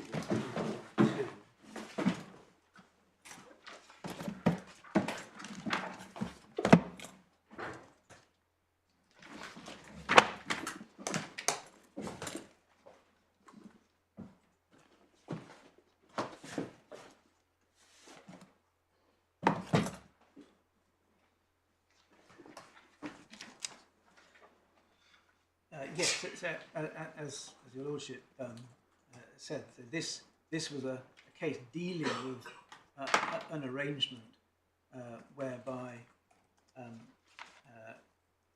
company tried to get a better rating treatment by ensuring that there were the properties were occupied within the meaning of the ratings law, and that involved simply creating sort of paper leases, and the question was how do you interpret what on the face of it was quite a prescriptive legal test laid down by the Ratings Act. So you grant a lease to a company with no assets and put it into liquidation and hope that the local authority doesn't notice. Yes, exactly. Now, at the time of the FTT hearing, we hadn't reached the Supreme Court. We had the Court of Appeal decision, and Lord Justice Henderson, and his reasoning was, well, actually, we have got this the statute which has used this concept of a person entitled to possession, which has a very clear meaning as a matter of property law, and the Ramsey principle isn't some sort of overarching principle that allows you to check the court to just ignore that meaning. So the Court of Appeal said that the scheme effectively worked, or couldn't be challenged, just because what the parties had done was precisely to create this entitlement to possession that the Act spoke about, and because they'd done that, there wasn't a way for the courts to sort of strike a red pen through it using the Ramsey principle. And unsurprisingly, Mr. Gammy, who was acting for the appellants in the FTT, relied on that decision in the present case, and said, well, look, the revenue just can't come along and alter the meaning of partnership sharing arrangements. But their argument was, and sort of remains to a certain extent, that partnership sharing arrangements is a question of partnership law, and it's not really a matter of tax law. So, as a matter of partnership law, you've got to look at what Cayman law has to say about partnership. What's the true effect in the Cayman Islands of the partnership law? And the Cayman law experts said, well, partnership, the partners are entitled, got their rights to share in the profits as a matter of Cayman law from the partnership deed. And so the appellant's argument in the FTT was, well, you've got to take that. You can't look beyond that. It's a pure question of partnership law. It's like Rossendale. They've done the equivalent of achieving a person entitled to possession. Courts can't sort of look through that. You're stuck with the result, and therefore it's not appropriate to look more broadly at the matter at all. And that is that's the basis of the FTT's finding. He agreed with them. So again, the Ramsey principle is discussed in the approach to dealing with that point in this case from paragraph 9. There's no change here in the underlying basis of the approach. But in the present case, the Supreme Court said that one had to look further than had been looked at below as to what the purpose and background and context of the ratings legislation really was. One had to consider carefully what Parliament really had in mind when it was using this sort of technical phrase. Yeah.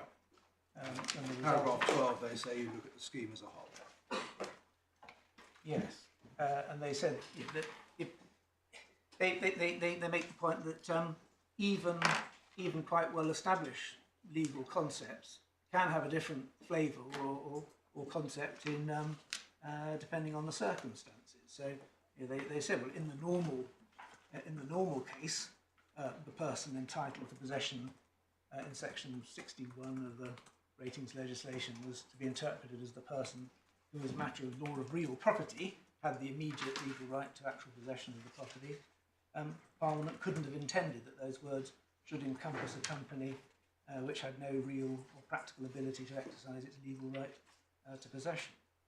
So even in a case where there is a clear statutory concept which has a very technical meaning, you've still got to look carefully at whether on the particular facts Parliament could have intended those words should cover the particular arrangement that you've got. And an extreme arrangement like that does not have to be. You don't have to interpret the technical words without any leeway to deal with the arrangement. So It's really paragraphs 48 and 49 where they apply the principles of facts to that particular statutory provision. yes, They are interpreted. yes.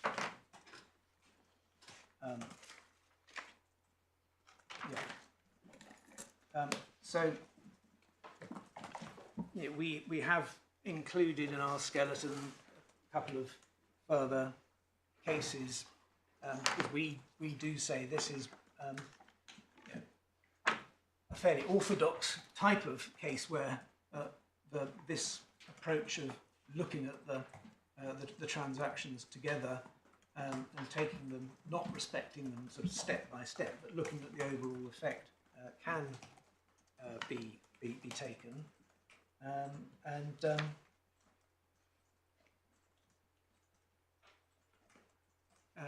We say that the cases that we've referred to are typically cases either where there is just a simple set of steps to deliver a bonus, or something happens in which the attempt of the arrangement is to try and change the character of a payment. So PA Holdings, for example, is a case where instead of paying a bonus to a director, which would be chargeable for tax in his hands, the steps were that send money to an employee benefit trust. The employee benefit trust capitalises the company, and the dividends and the shares in the company are transferred to the director, and the director gets a dividend. So a series of steps all intended to happen together. Now, as a matter of fact, they said it didn't work for technical reasons, but if it had worked, it was still amenable to a Ramsey type approach where you look at the steps taken together. So the effect of step 1, EBT, step 2, capitalisation of companies, step 3, transfer of shares to director, step 4, payment of dividend, was a payment by the company. It was a bonus. And the machinery doesn't matter. And again, that's just looking at the statutory question: is it an emolument or is it a dividend? And looking at the steps taken together for a realistic, in a realistic way. That's consistent with the basic approach laid down by BMBF. and so we say that's the territory we are in here. So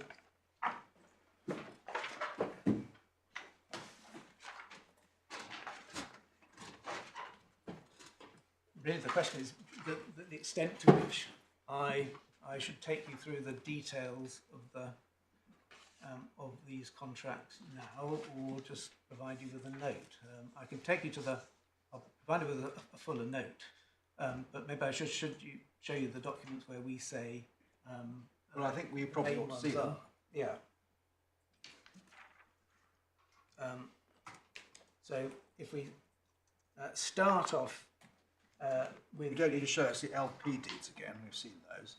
Yeah, okay, well, so the starting point then is, if I won't take you to it, but if the UK partnership profits after administration costs and performance fees exceed certain benchmarks, the Cayman Partnership will allocate a certain amount, which will amount to 19%, a 19% share of the profits above that benchmark in the UK partnership to the corporate limited partner, RBS or FILED, and that's clause 1, capital C, supplementary bundle A, tab 378. The sums received by the corporate limited partner are then paid out under the total return swap to Cayman Limited and parent company holdings less a retention amount, which was 12.5% in the case of RBS. That should find that in supplemental bundle B.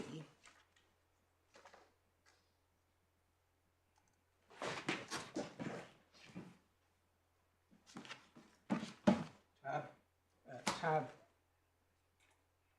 4, isn't it? Yes, B volume 1, tab 4.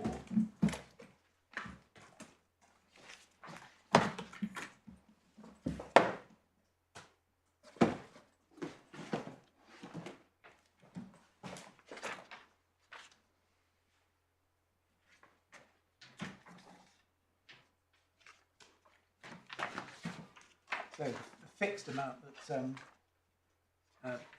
payable is the amounts in US dollars equal to the net profit received under the new LP limited partnership agreement by Party A, less an amount, the retention amount set out in the fee letter. Sorry, which clause are we on? Where are we? This On is page 28. Thank you. I think we have to start, don't we, on 27. We have to find out that Party A is Royal Bank of Scotland. yes, And then we find the fixed amount is the profit allocation, less the retention. That's going to be paid to Party B, and we find out that that's Holdings Limited, Cayman Holdings. And I take it that the obligation to pay is in the ISDA agreement somewhere. in the ISDA agreement, I assume, because this incorporates the ISDA agreement. yes. Which is at tab 6.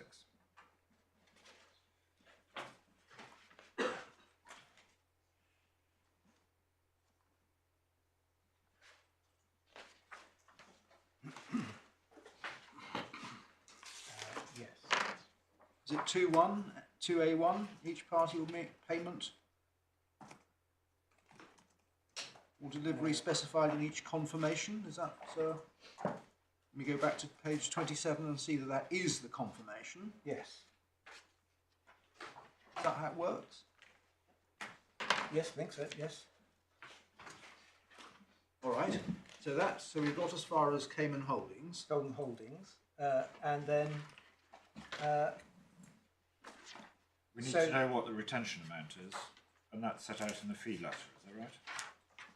yes, it was 12.5%. And the fee letter is at tab 5.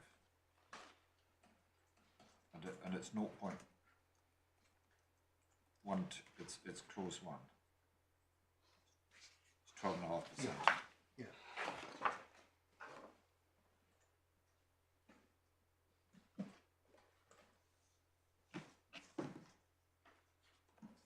So I mean that's just looking at the TRS. But as I said, that when RBS was replaced by FILED, the TRS was replaced by the financial contract with MS Cooper, under which MS Cooper was to pay holdings an amount equal to the sums received by FILED, less the retention amount, which could be was reduced to 5.6. So that's supplemental bundle B2. Well, if it's in the same format, I think we don't need to see it again. I mean, it is a different contract. It's a financial contract, but as the Upper Tribunal said, Well, you'll give us the references in your note. yes, it's All right, so what happens once the money's got to holdings? Cayman Holdings. Just before it gets there, does it make any difference to the analysis that FILED receives? I think Mr. Peacock told us for the first payment of super profits, the TRS was still in place, so FILED simply replaced RBS and paid under the TRS. But for the second and third allocations of super profits, FILED received the money. FILED doesn't pay anything. It's a sister company, MS Cooper, which pays. Does that make any difference? We would say not, because ultimately one's looking at, under this arrangement, what did Cayman Limited get from this, and Cayman Limited got exactly the same amount. So we don't have to. So it's not a question of following the money in terms of you can trace, as it were, an interest in those notes, coins. It's a question of who gets the money at the end of the day. Yes. How have the parties really agreed to share the profits?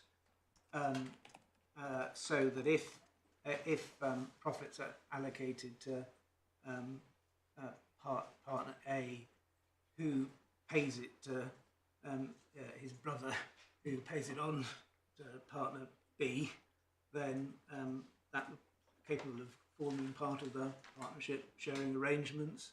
And so here, not the brother, it's a sister company in the Morgan Stanley Group. So we say it doesn't make any difference. What matters is that the Morgan Stanley was committed to paying the substantial amount of the profits that were allocated to FILED in the same way to holdings. And that takes us to holdings. What were the obligations on holdings? Well, holdings was required to use the whole of the sum that came to it to contribute further capital to Cayman Limited, and that was the subscription deed that was entered into, supplemental bundle 2 at 373.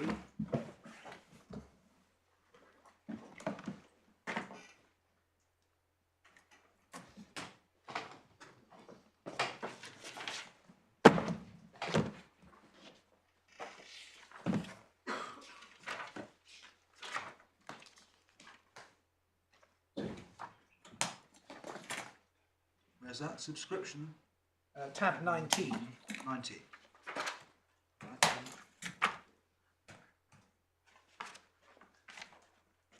So all these documents were entered into the same day. So here's the deed between Holdings and Cayman Limited, and it's clause 2.1 on page 373. So it's clause 2.1. 2.1. Yeah.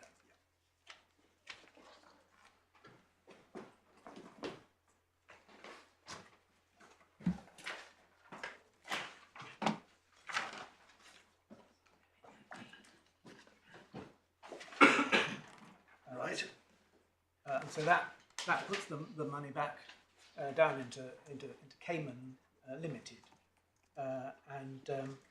if Cayman Limited, if it paid off any capital of the loan notes, it was required to pay off the capital of the RBS debt. There was a deed of subordination at same bundle B2, tab 17, 329.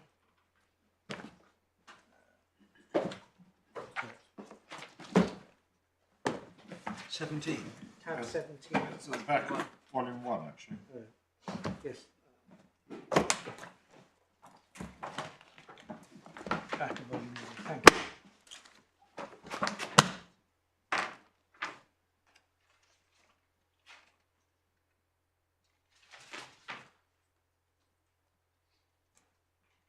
Sorry, what am I looking at? We are looking for the commitment that Cayman Limited made to pay off capital of the RBS debt. Where do I find that? That's page 329. 3-2.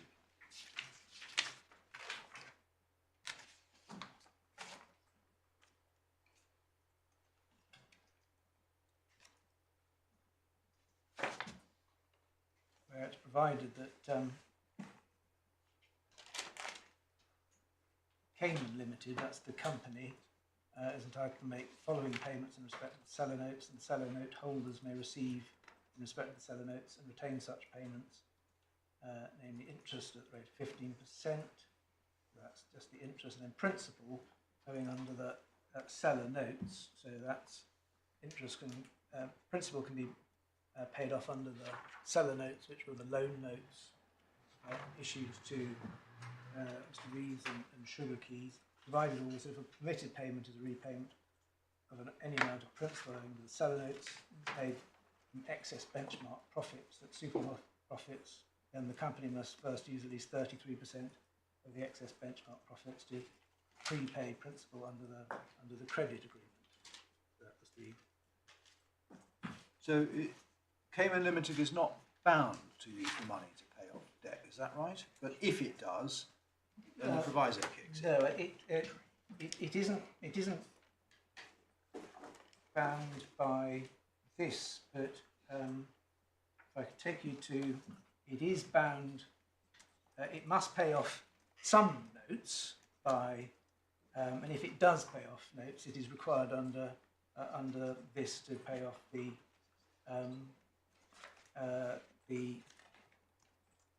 part of the RBS loan. So its obligation to pay off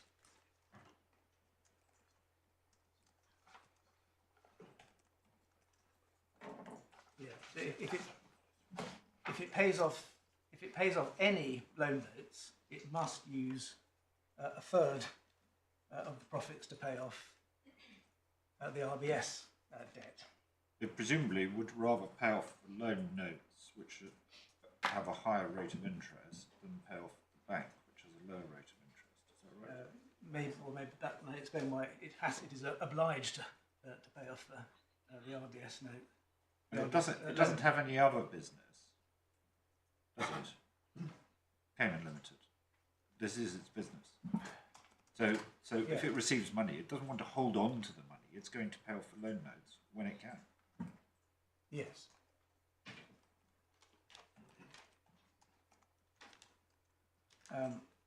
So one further document to explain Cayman Limited's obligation at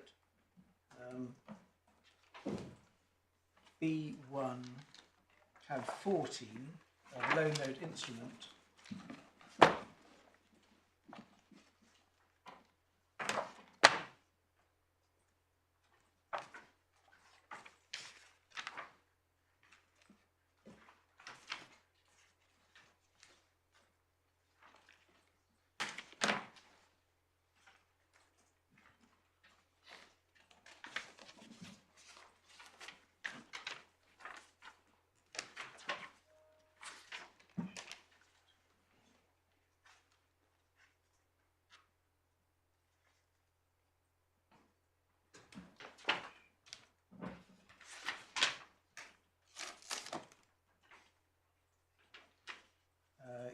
So and the super profits are dealt with in the loan note instrument at clause 3.4 of the condition schedule, which you'll find at page 284.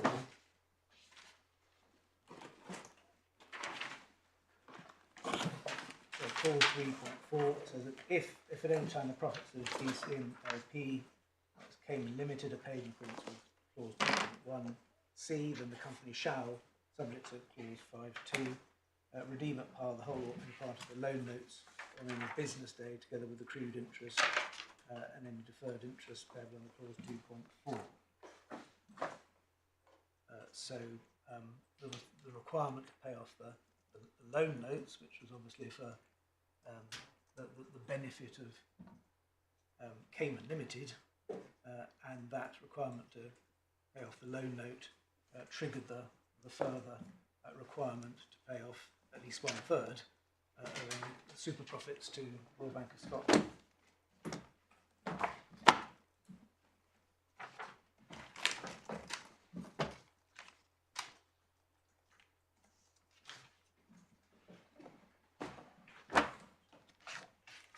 And the essentials of statutory question, when we come back to 1262 or 114,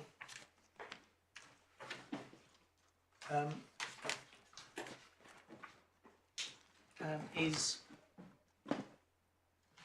whether this sort of set of documents can be regarded as forming part of the profit sharing arrangements, which give rise to the right to a share in the profits within the meaning of 1262, or whether, for the purpose of section 114 of the old Act, whether these documents can be taken into account in considering how the partners have divided the profits by reference to their interest in the profits. And the question is whether these documents are admissible in looking at the profit sharing arrangements, or whether the statutory concept of profit sharing arrangements confines, as a matter of law, the tribunal to look simply at the partnership deed and see what happened as a matter of the partnership deed. And so we would say that this is the concept of statutory concept of profit sharing arrangements, and looking at how the partners have agreed to share profits is a much more sort of flexible statutory concept than the concept of entitlement to possession, a lease. It's not a.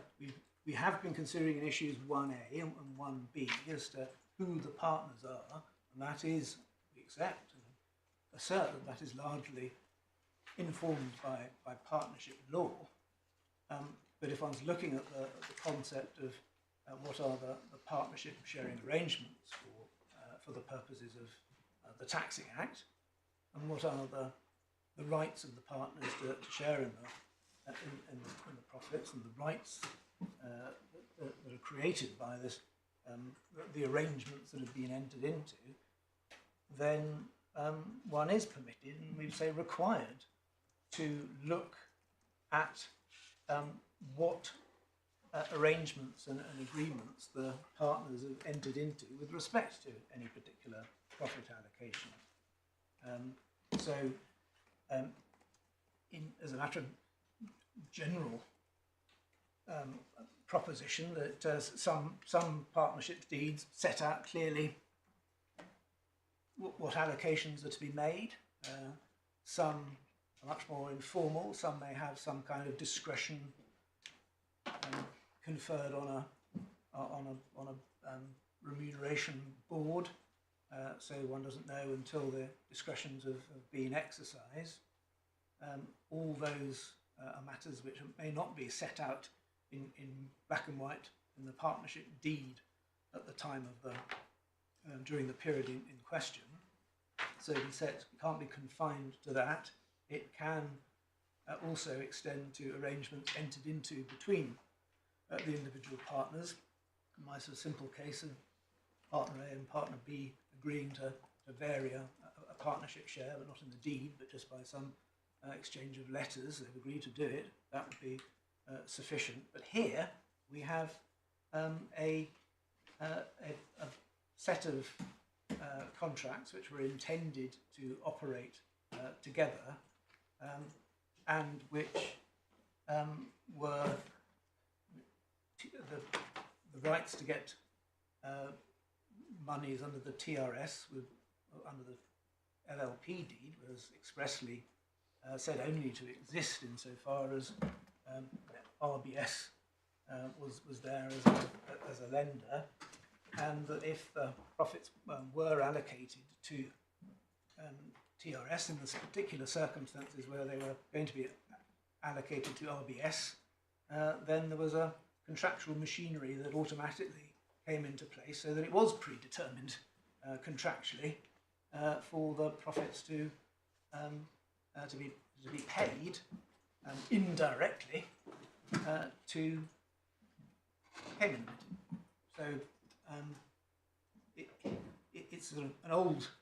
We have been through an iterative process, but at any stage of the development of the Ramsey case law, an arrangement like this, we would say, would fall into it. It is a preordained series of transactions, but that's not the correct test. The correct test is to consider what Parliament meant by this concept of profit-sharing arrangements, and whether these descriptions, these contractual documents put together were intended to fall within that. As I say, the FTT based its decision very much on the Cayman law analysis, because the Cayman lawyers were asked, well, what would you say are what rights do the parties have to share in the profits? And the Cayman lawyers said, well, they're set out in the deed. And the First Tier Tribunal said, well, that's a matter of fact. That's what this should be approached as a matter of Cayman law, in the same way that well, that was a paragraph 135 and 136. Part of that's what that analysis is really directed at. It was looking at the Cayman law analysis really to see, well, as a matter of Cayman law, what does the Cayman law tell us about what rights these partners had as partners to profits? And the Cayman law said, well, the profits of the matter of Cayman law are partnership profits are set out in the partnership deed. That's it. But that's not. We say that's not the UK statute. Can we just question. see what they did say? Yes. It'll be in the FTT's decision, presumably. I think it should be back in Core bundle. Core bundle Tab 11.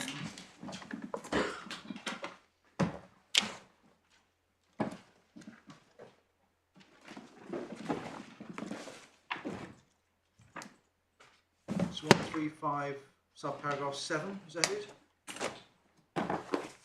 Yes. And 7 and 136. Yes. So these are the experts' agreement. The experts agree, as a matter of Cayman Islands law, the profit-sharing agreements were confined to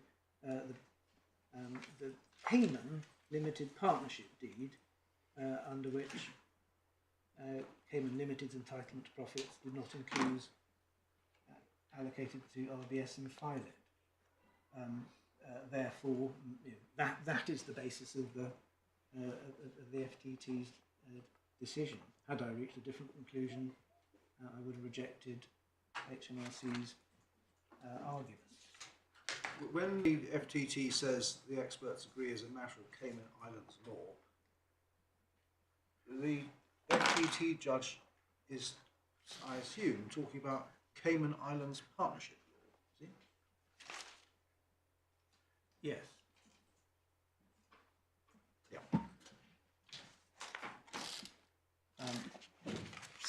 But we would say that actually to approach this on the basis of Cayman Islands law is not right, because for two reasons. First of all, we are essentially looking at the statutory concept of what the profit sharing arrangements were, and we're looking at the concept of profit sharing arrangements in the context of working out the UK.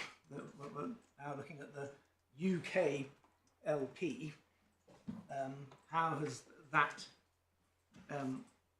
decided, how have the partners of that partnership decided to share their profits? One can have regard to, one should have regard to the arrangements that have been entered into by the partners of the Cayman Limited Partnership.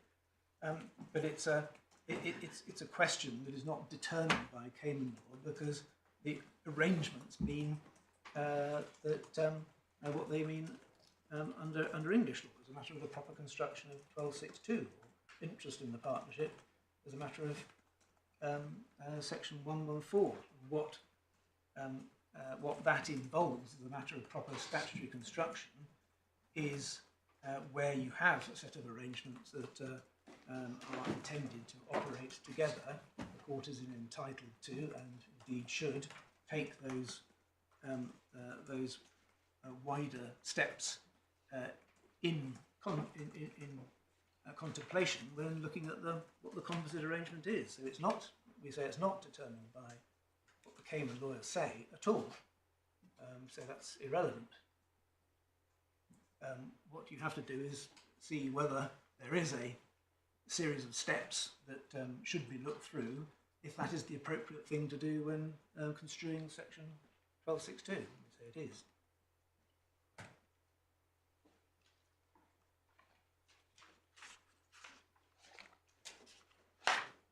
If I understood correctly, that section 1262 applies to the second and third payments, but its predecessor statute applied to the, which was where do we find the predecessors? Section 114 of ICTA is in Authorities Bundle 1. That was the one that just talked about the interest of the partners.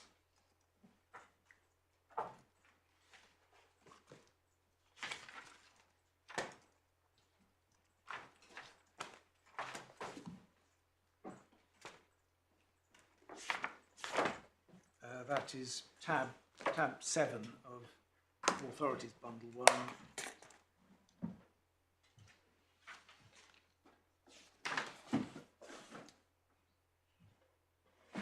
Section 1142. Section 1142 is the sort of analogue of section 1262. Companies share in the profit loss of the partnership, or in any matter excluded from the computation where 1b shall be determined according to the interests of the partners during the period. So you say the interests of the partners includes the interests of Cayman Limited under these arrangements.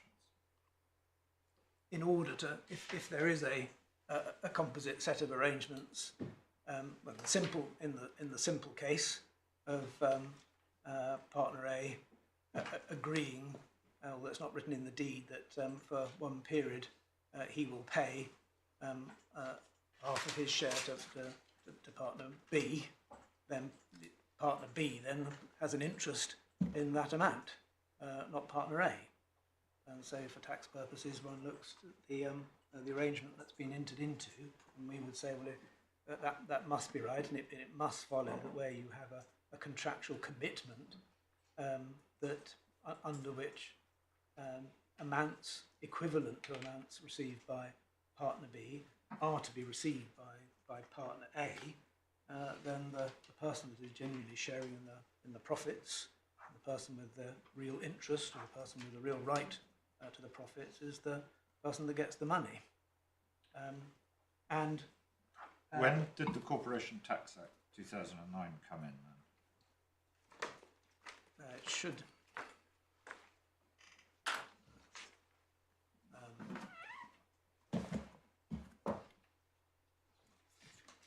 according to our Print Act, 1st of April 2009.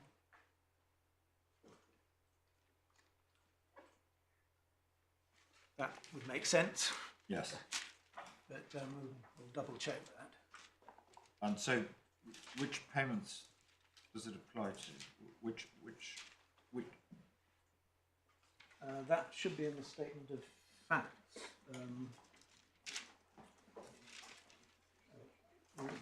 The beginning of the FTT's decision.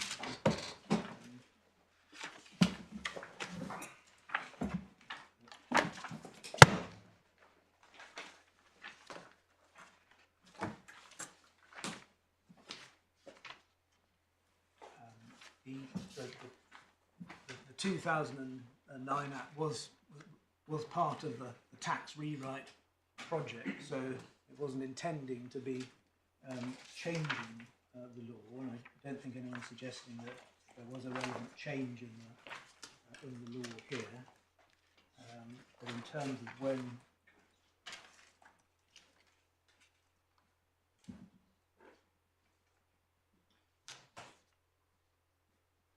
so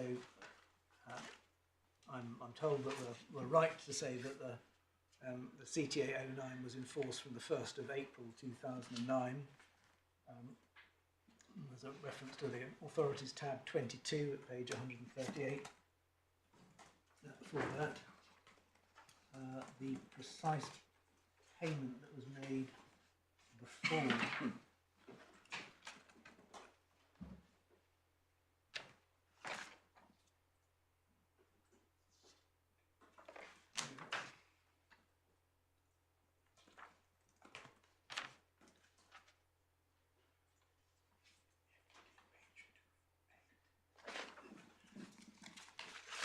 page 248.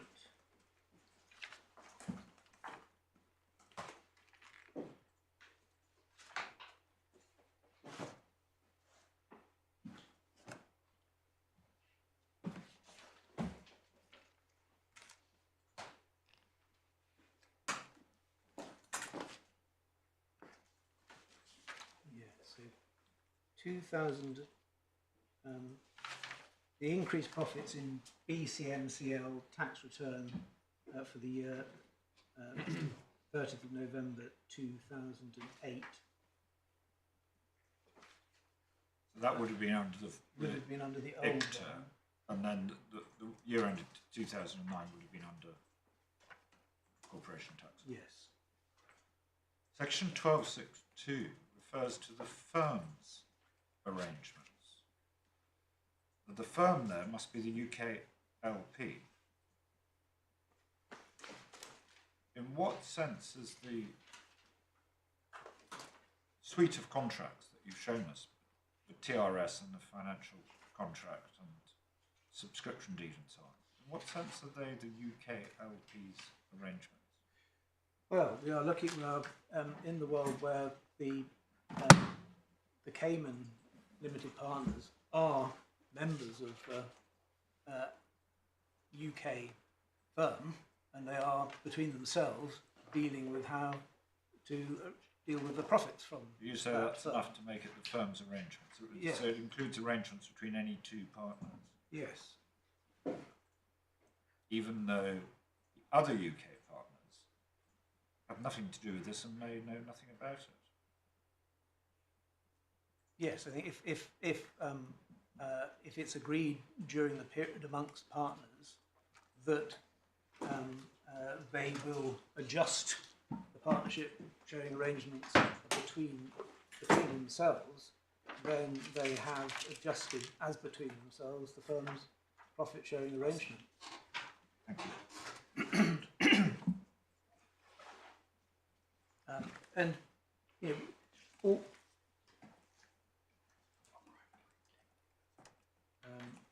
and here on top of that,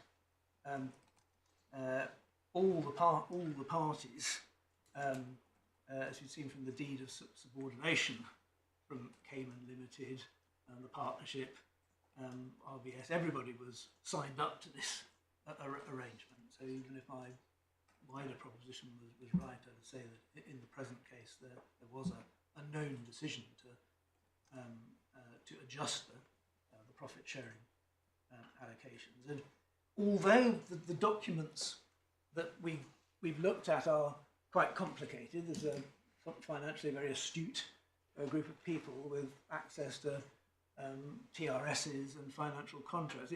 In principle, the idea that profits can be allocated to another partner and then just paid through some form of contract to the parent company and come back down as capital, it could work for anybody, and the fact that it was allocated to this was triggered by super profits was a deal. But if it works, then there was no need to confine it to super profits. One could just put whatever profits you wanted through one corporate partner and then pay it round to another corporate partner. So as a matter of principle, if the profit sharing arrangements are so narrowly circumscribed, then it does make a bit of a nonsense of what you would have thought Parliament was intending to a system Parliament was intended to create. And it's a difficult set of documents, but in principle it could have been done very simply for everything. Would that mean that we just ignore it and say that, well, Cayman Limited just receives it as a fiduciary, and we say no, Cayman Limited is the person that's really getting this and getting the profit allocations to pay off its own debt. So when the DOTAS says, well, Cayman's profit allocation goes down, that's only looking at one half of the picture, step one. But in a composite agreement, you shouldn't just be looking at step one.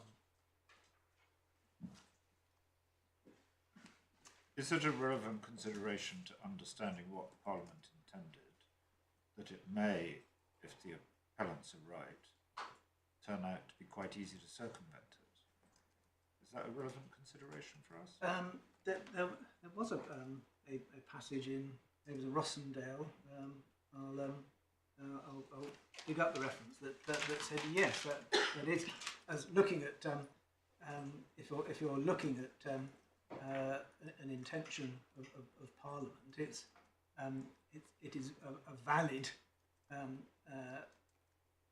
thing to attribute to Parliament, that it does not intend its acts of Parliament to be sort of subverted in a simple way. So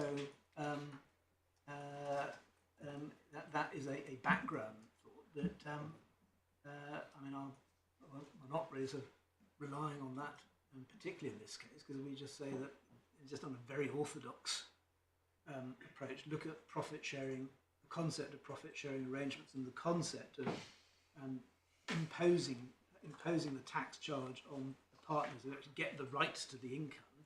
You've got to look whether it's a real right or not. That's just an orthodox way of looking at it. But aren't there two different ways of putting this? You've been answering my lord by starting by saying, well, we're in a world in which UK LP has all the partners, including all those in Cayman LP, and in that world, you say, the profit arrangements of the firm are the arrangements with the various partners, not necessarily all of them, but some of them. If, on the other hand, we are in a world in which the partners in UK LP only include Cayman Limited as on the Cayman side of it, the argument then is that Cayman Limited received its profit allocation in a fiduciary capacity, And it's a response to that argument, I think, that you say, well, it didn't receive this profit allocation beneficially because the money just went around in a circle and came straight back to it, minus the financial fee. Yeah, So they're addressing slightly different worlds, aren't they? These two arguments. they are, but if the appellants are successful on one A, Yeah. so that all the partners are partners in the UK partnership, then Yes. Then you say it's the profit sharing arrangements. profit sharing important. everything. That's important to deal with that argument. Yeah. But equally, if the revenue right on 1A, but the appellants can then raise their fiduciary argument, one has to again look at section 6 and 7 and ask yourself, asking the same question as we've looked at for 1262, what's the real effect of this arrangement? Was it really that the effect of this arrangement as a whole, that Cayman Limited was just a fiduciary, it was raised in a fiduciary capacity? So, well, not under this arrangement, looked at as a whole. Even if you were forced to look at just the trust deed, the revenue, if you're against us on fiduciaries, would lose. But if you're not forced to look just at the trust deed, but can take it more widely, you say, well, actually, no, the person that was representative in this was the RBS or FILED. If we're in the world where the appellants win on issue 1A, so that all the Cayman partners are partners in UK, they are all limited partners, every single one of them. Does that make any difference to the question, what are the firm's profit sharing arrangements, the firm being UK LP, when we're talking only about an agreement between limited partners in that firm? Does that make any difference? Again, we would say not, no. We would say that if the limited partners make an arrangement within an arrangement to deal with the profits, then as limited partners, they still have they're being taxed in their status as partners, and therefore what they do as partners should properly be taken into account. Right.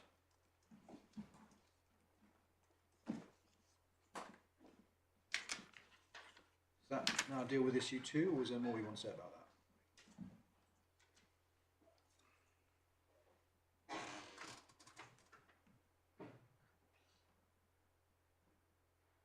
I think I've said all I have to say on issue 2. Right. But we will provide sort of notes just for ease to trace your way through the through the documents. So that takes us to the purposes of the trade. Yeah.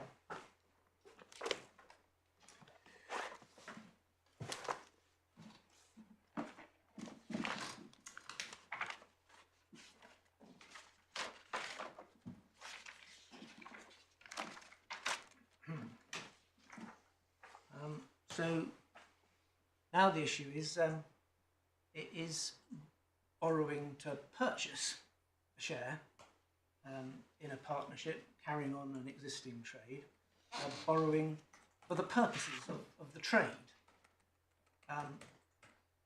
So it's common ground that Cayman Limited borrowed on its own account in order to become a limited partner in a trading partnership.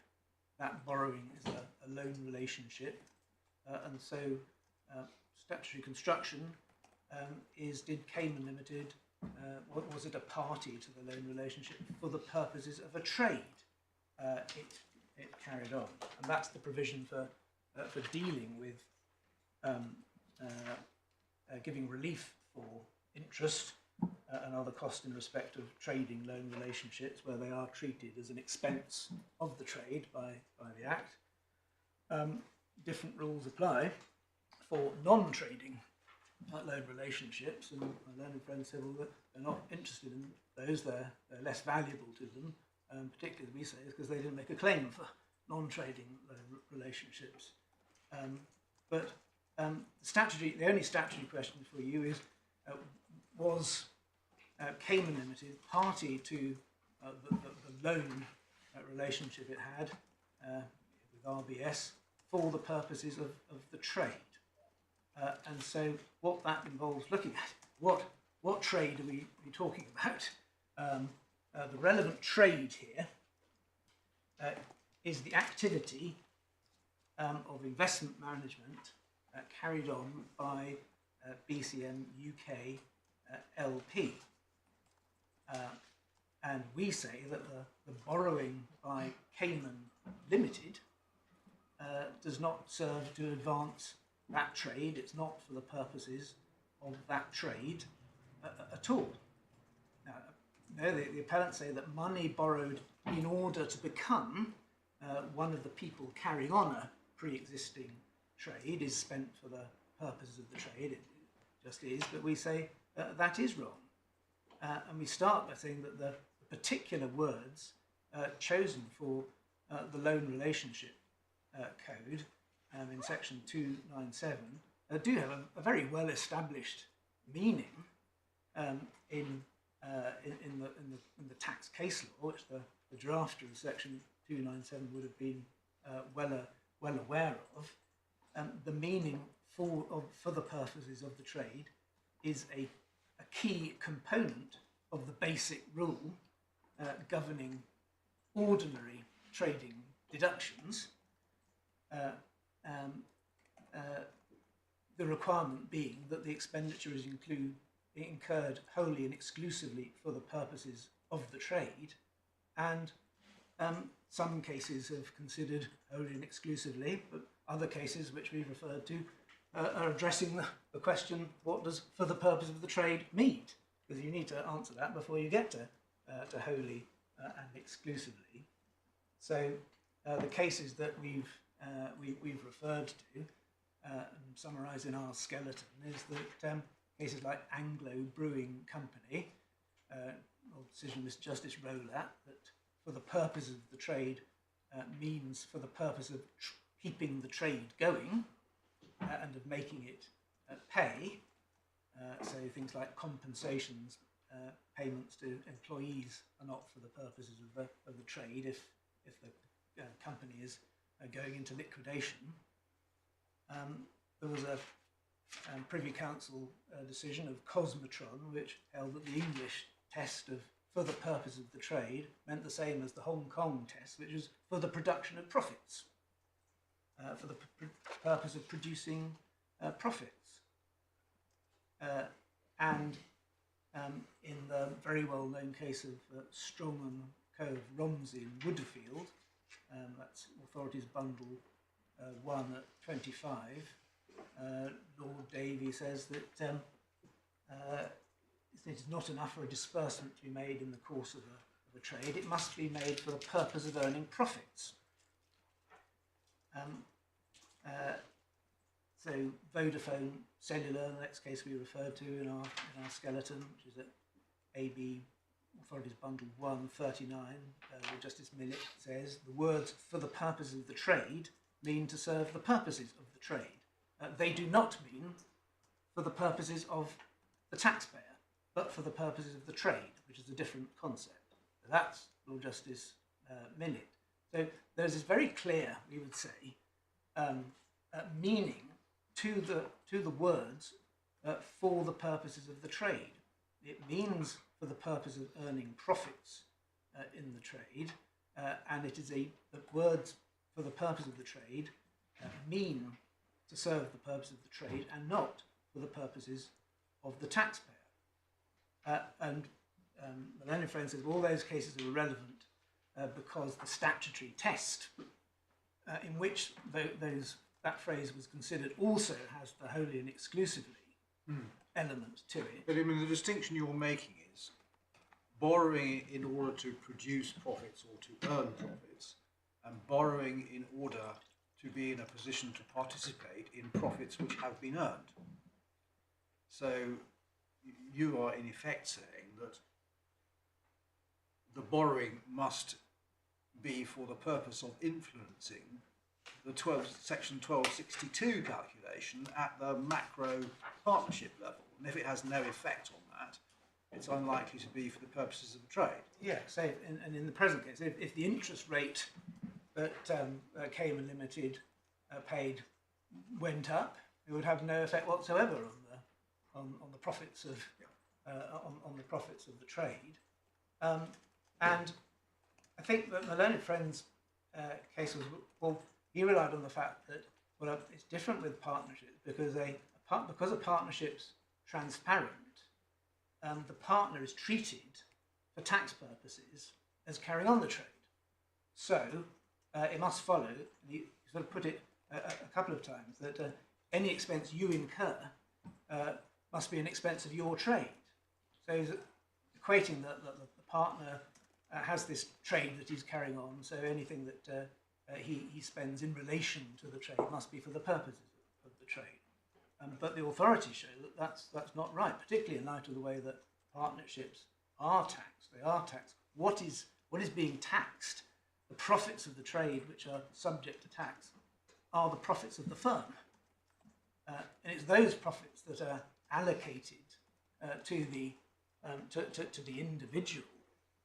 So you know, when a firm is carrying on its trade, it may incur all sorts of expenses, interest costs in buying computers or algorithms or whatever it is, and the firm gets a deduction, interest deduction, for those costs, and they're properly taken into account in computing the profits of the trade, because they are incurred for the profits of the trade. But when Mr. Reeves sells part of his share to Cayman Limited, that does not affect the trade at all. The trade is the trade is the activity carried on collectively by the firm, and that is a distinct concept from the partner having his own little mini trade in which he can deduct any expenses that he incurs in relation to that trade. That's made clear by the decision in Vanes.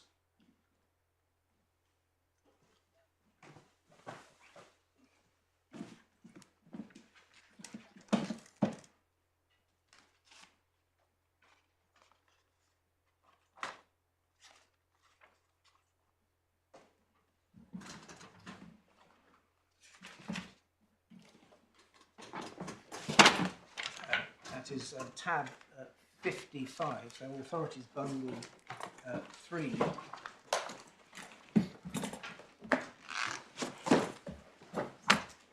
Tab 55.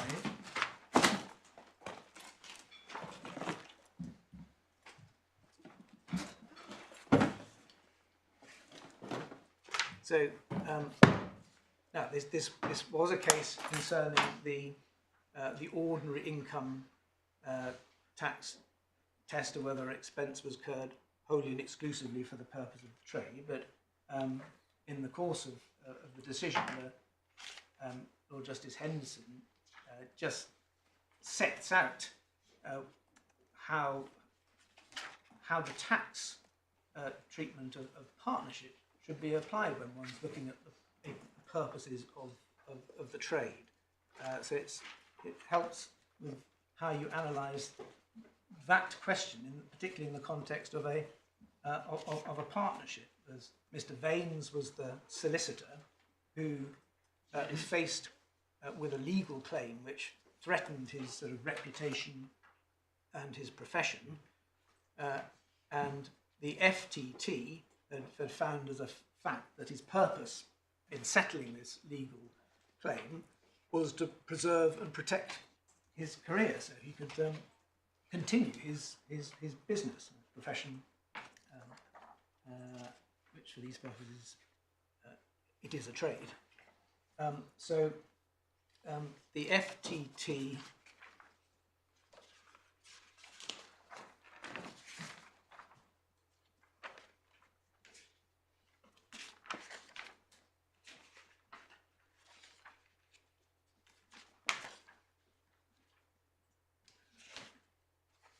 The FTT's findings at paragraph 30, I think. thank you. Yes, paragraph 30. The FTT had made a finding that Mr. Vane's purpose was to preserve and protect his professional career or trade, but what Lord Justice Henderson does is explore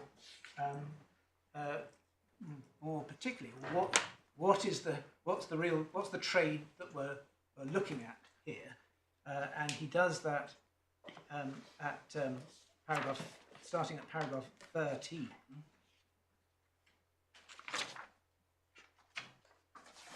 It says that Mr. Vane's entitled to deduct the 215,000 from his trading profits. So the first necessity is to identify the relevant trade which Mr. Vane's carried on. And the only source of Mr. Vane's professional income was the trade of SSD. That was the LLP of which he was a member. He notes that LLPs are different because they have their own sort of separate corporate existence. But then he notes that for income tax purposes, LLPs are treated in the same way. And he cites section 863 of ITOIA, which makes clear that the activities of the limited partnership are treated as carried on in partnership by its members, so that a fiction which takes you to the same position as the ordinary partnership, the members are regarded as carrying on the trade. And then he notes that by virtue of the statutory deeming, that's paragraph 16, the actual trade is treated as though it was carried on by the members. And then he looks at the calculation and allocation provisions in 849 and 850, which are the income tax equivalent to 1259 and 1262. At 17, he says Mr. Vane's is resident in the UK. So it follows from 849 that the profits of the partnership trade be calculated as if the firm were a UK resident individual. You know, similar provisions in corporation tax, saying that firms have to be calculated as if it was a non-UK resident company in our case. The firm being the collective description of Mr. Vane's and his fellow partners in the deemed partnership of SSD. Trade in question is the actual trade of SSD, which is treated as carried on in partnership by members. It's not a separate trade carried on by Mr. Vane's alone, but the trade of SSD carried on collectively by himself and his fellow partners. Once the profits of that collective trade have been ascertained, then Mr. Vane's share of the profits are to be determined in accordance with the profit-sharing arrangements. He then notes that there are certain assessment provisions which treat a person as carrying on a notional trade at 19, but he notes that those provisions only apply for very limited purposes. He refers to the Arthur Young case, which I think we've discussed many times before. And so looking at that regime, he stands back from the detail at paragraph 23. He says, well, the only trade which Mr. Vane's carried on for income tax purposes it was the actual trade of SSD carried on in partnership by its members. It's according in the context of that deemed partnership trade of FSD carried on collectively by Mr. Vane's and his partners that the deduction of his payment has to be justified. But what Mr. Vaines had done was made a payment in order to enable himself to continue trading. But the Upper Tribunal held that that wasn't a payment that was made wholly and exclusively for the purpose of the trade, but one's got to ask why not. It was because it could not be characterised in any way as a payment for the purposes of a trade. This decision doesn't turn on wholly and exclusively. This is not a mixed use case. No. Where you do something partly for trade purposes and partly for non-trade purposes. No, and no one's suggesting that this case is a mixed use case. And we just have a different view about what for the purpose of the trade means. And it was, as I read it, part of Lord Justice Henderson's reasoning that SSD didn't make the payment itself. And if SSD had made the payment itself because it regarded Mr. Vaines's services as so important that it was in its interests to preserve him from bankruptcy, then it might have been a different question. Yes, and that illustrates that there is this distinction between the purposes of the trade and the purposes of the partner carrying on the trade, and the fact that here there was no purpose that the partnership had to incur that expense in order to save the partnership's business. There was only a finding of fact that the payment was incurred to preserve Mr. Vaines's ability to continue the trade. That was the distinction. So we say, well, a payment to continue the trade is of the same character as a payment to acquire an interest in a trade, to belong, to have the interest in which will enable you to, in the present case, derive the investment income from the trade as limited partner. But it's not serving the purposes of the trade at all. And that basics of tax law analysis was also followed up in the Shiner and Sheenman case, where the FTT Judge Bear again made this distinction. Well, there's a distinction between incurring a cost to become a partner, to invest in a partnership, and the cost which is incurred for the purpose of the trade, which is carried on by that partnership. So the partnership-related matters, whether it's a partner might incur personally an expense which is for the purposes of the trade, that can be dealt with in income tax as an adjustment to the partnership profit. It's a mathematical thing, but it's got to be for the purposes of the partnership's trade, not simply for the purpose of the partner. And we say the modern clear tax law differentiation between the purposes of a partner and the purposes of the partnership's trade is simply a reflection of a very well old established distinction that arises as a matter of partnership law, that under the partnership cases such as Cassels and Stewart, that where one partner assigns another a share in a partnership to another partnership, that's not regarded as a matter of partnership law as being anything to do with the partnership's business. It's a personal matter. But I think one of the points that comes out of Vaines, which is relevant to your argument, is what Lord Justice Henderson says, firstly at paragraph 21, when he says that Mr. Justice Viner's explanation of the process is still applicable. And at 24, where the FTT relied on the fact that the firm is not to be regarded as an entity separate and distinct from its partners to allow this payment. And that presumably was on the basis that, as they said just below J, they agreed with Mr. Vaines that each partner is to be regarded as carrying on a separate trade. And Lord Justice Henderson says that's not the case. Yeah, yes. That was my learned friend saying, well, Yeah. if you buy to continue your Yes, trade, well, I or think if you borrow, Lord Justice Henderson rejects that. Yeah, what the focus is of this is the profits of the trade, and that's the investment management trade carried on by BlueCrest. Yeah. You accept, as Mr. Peacock said, that if you're a sole trader and you buy an existing business and you borrow it in order to do that, that is borrowing for the purposes of a trade. Yes, because what you are doing then is just buying all the assets of the business which you need to carry on your trade.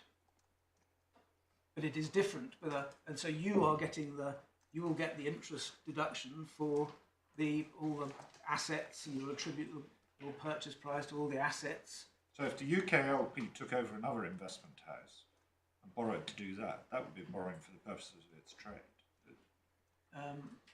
If it took over another partnership, Yes. well, no, because we're in the same position as. No, but if it took over an as entire now. trade carried on by another. It took over the trade, yes. Yes. But there's a material difference. I mean, as I say that if you look at a trade and you have a continuing trade, then the trader is getting their interest deductions because they've bought the assets of that trade. And if what you're doing is acquiring those assets as part of the new trade, then you are just taking on the trading expense. You are now the person that's carrying on the trade, and you are paying the interest to pay off the loans that you've acquired for your trading assets. But that's not what's happening when a partner gets a share in a partnership. The partnership's already acquired the trade. BlueCrest Investment Management had bought all its materials and incurred its interest costs and continued to get the interest deduction, whether or not Mr. Reeves sold his share to Cayman or not. But what's being sought here is a further interest deduction for the cost of acquiring the partnership interest, and that's not for the purposes of the partnership trade.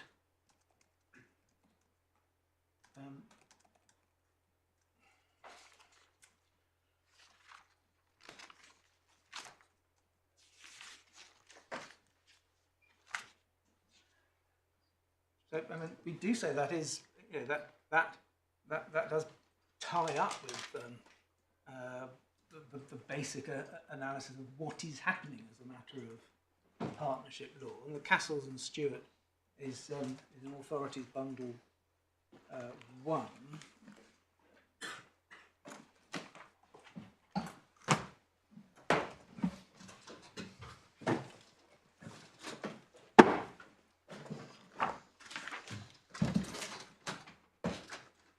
Tab 25. Oh,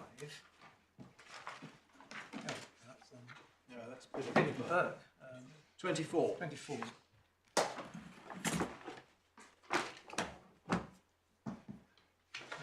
So here, Mr. Stewart and Mr. Castles were co-partners. And Mr. Stewart bought a share of his uncle, Mr. Reed, who had also been a partner, without Mr. Castles knowing. And so Mr. Castles argued that this breached Mr. Stewart's duties as a partner, and that the purchase of the partnership share was something that should have been made on behalf of all the partners. And Lord Selborne explained that wasn't correct at 153.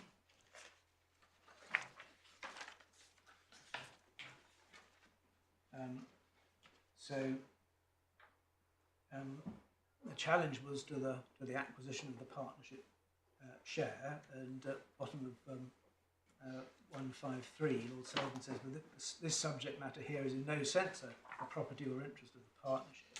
The share of an individual partner is his own property, not the property of the firm, and if bought, it would not be bought by the partnership as a partnership, by one or more individuals purchasing for his or their own benefit.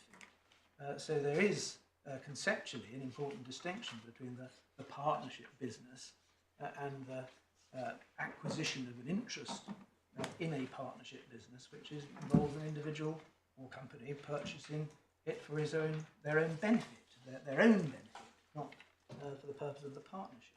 Same point was made by Lord Penzance at page 157, where the complaint was that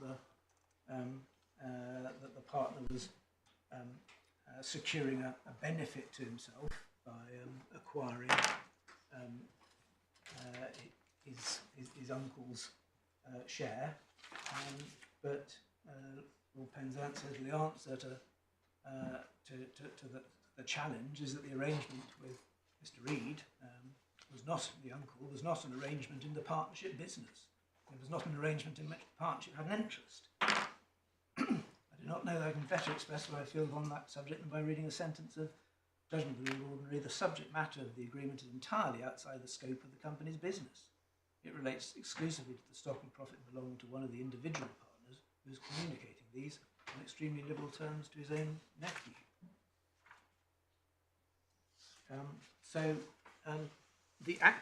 The acquisition of a partnership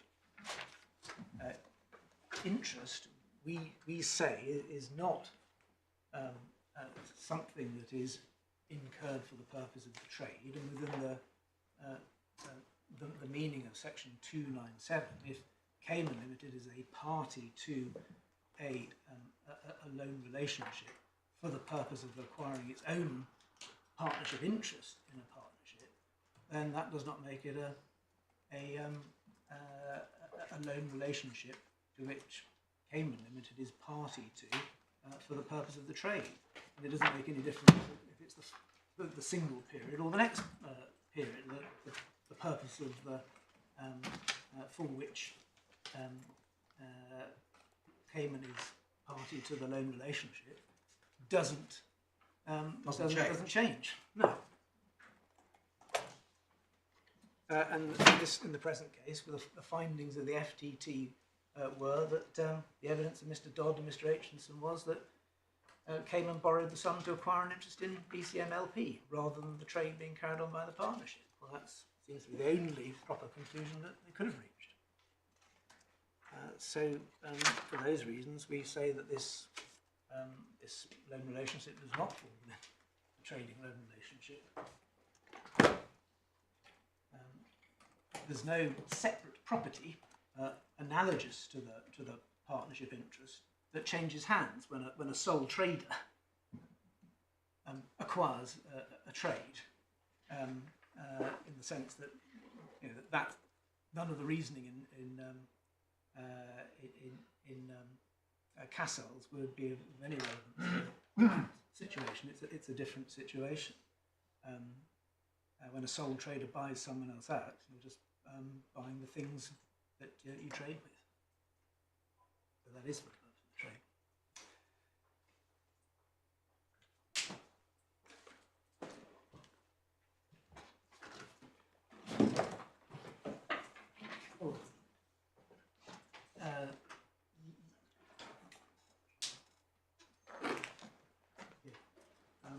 Would it be in order if we sort of provided the note to you sort of after the short adjournment?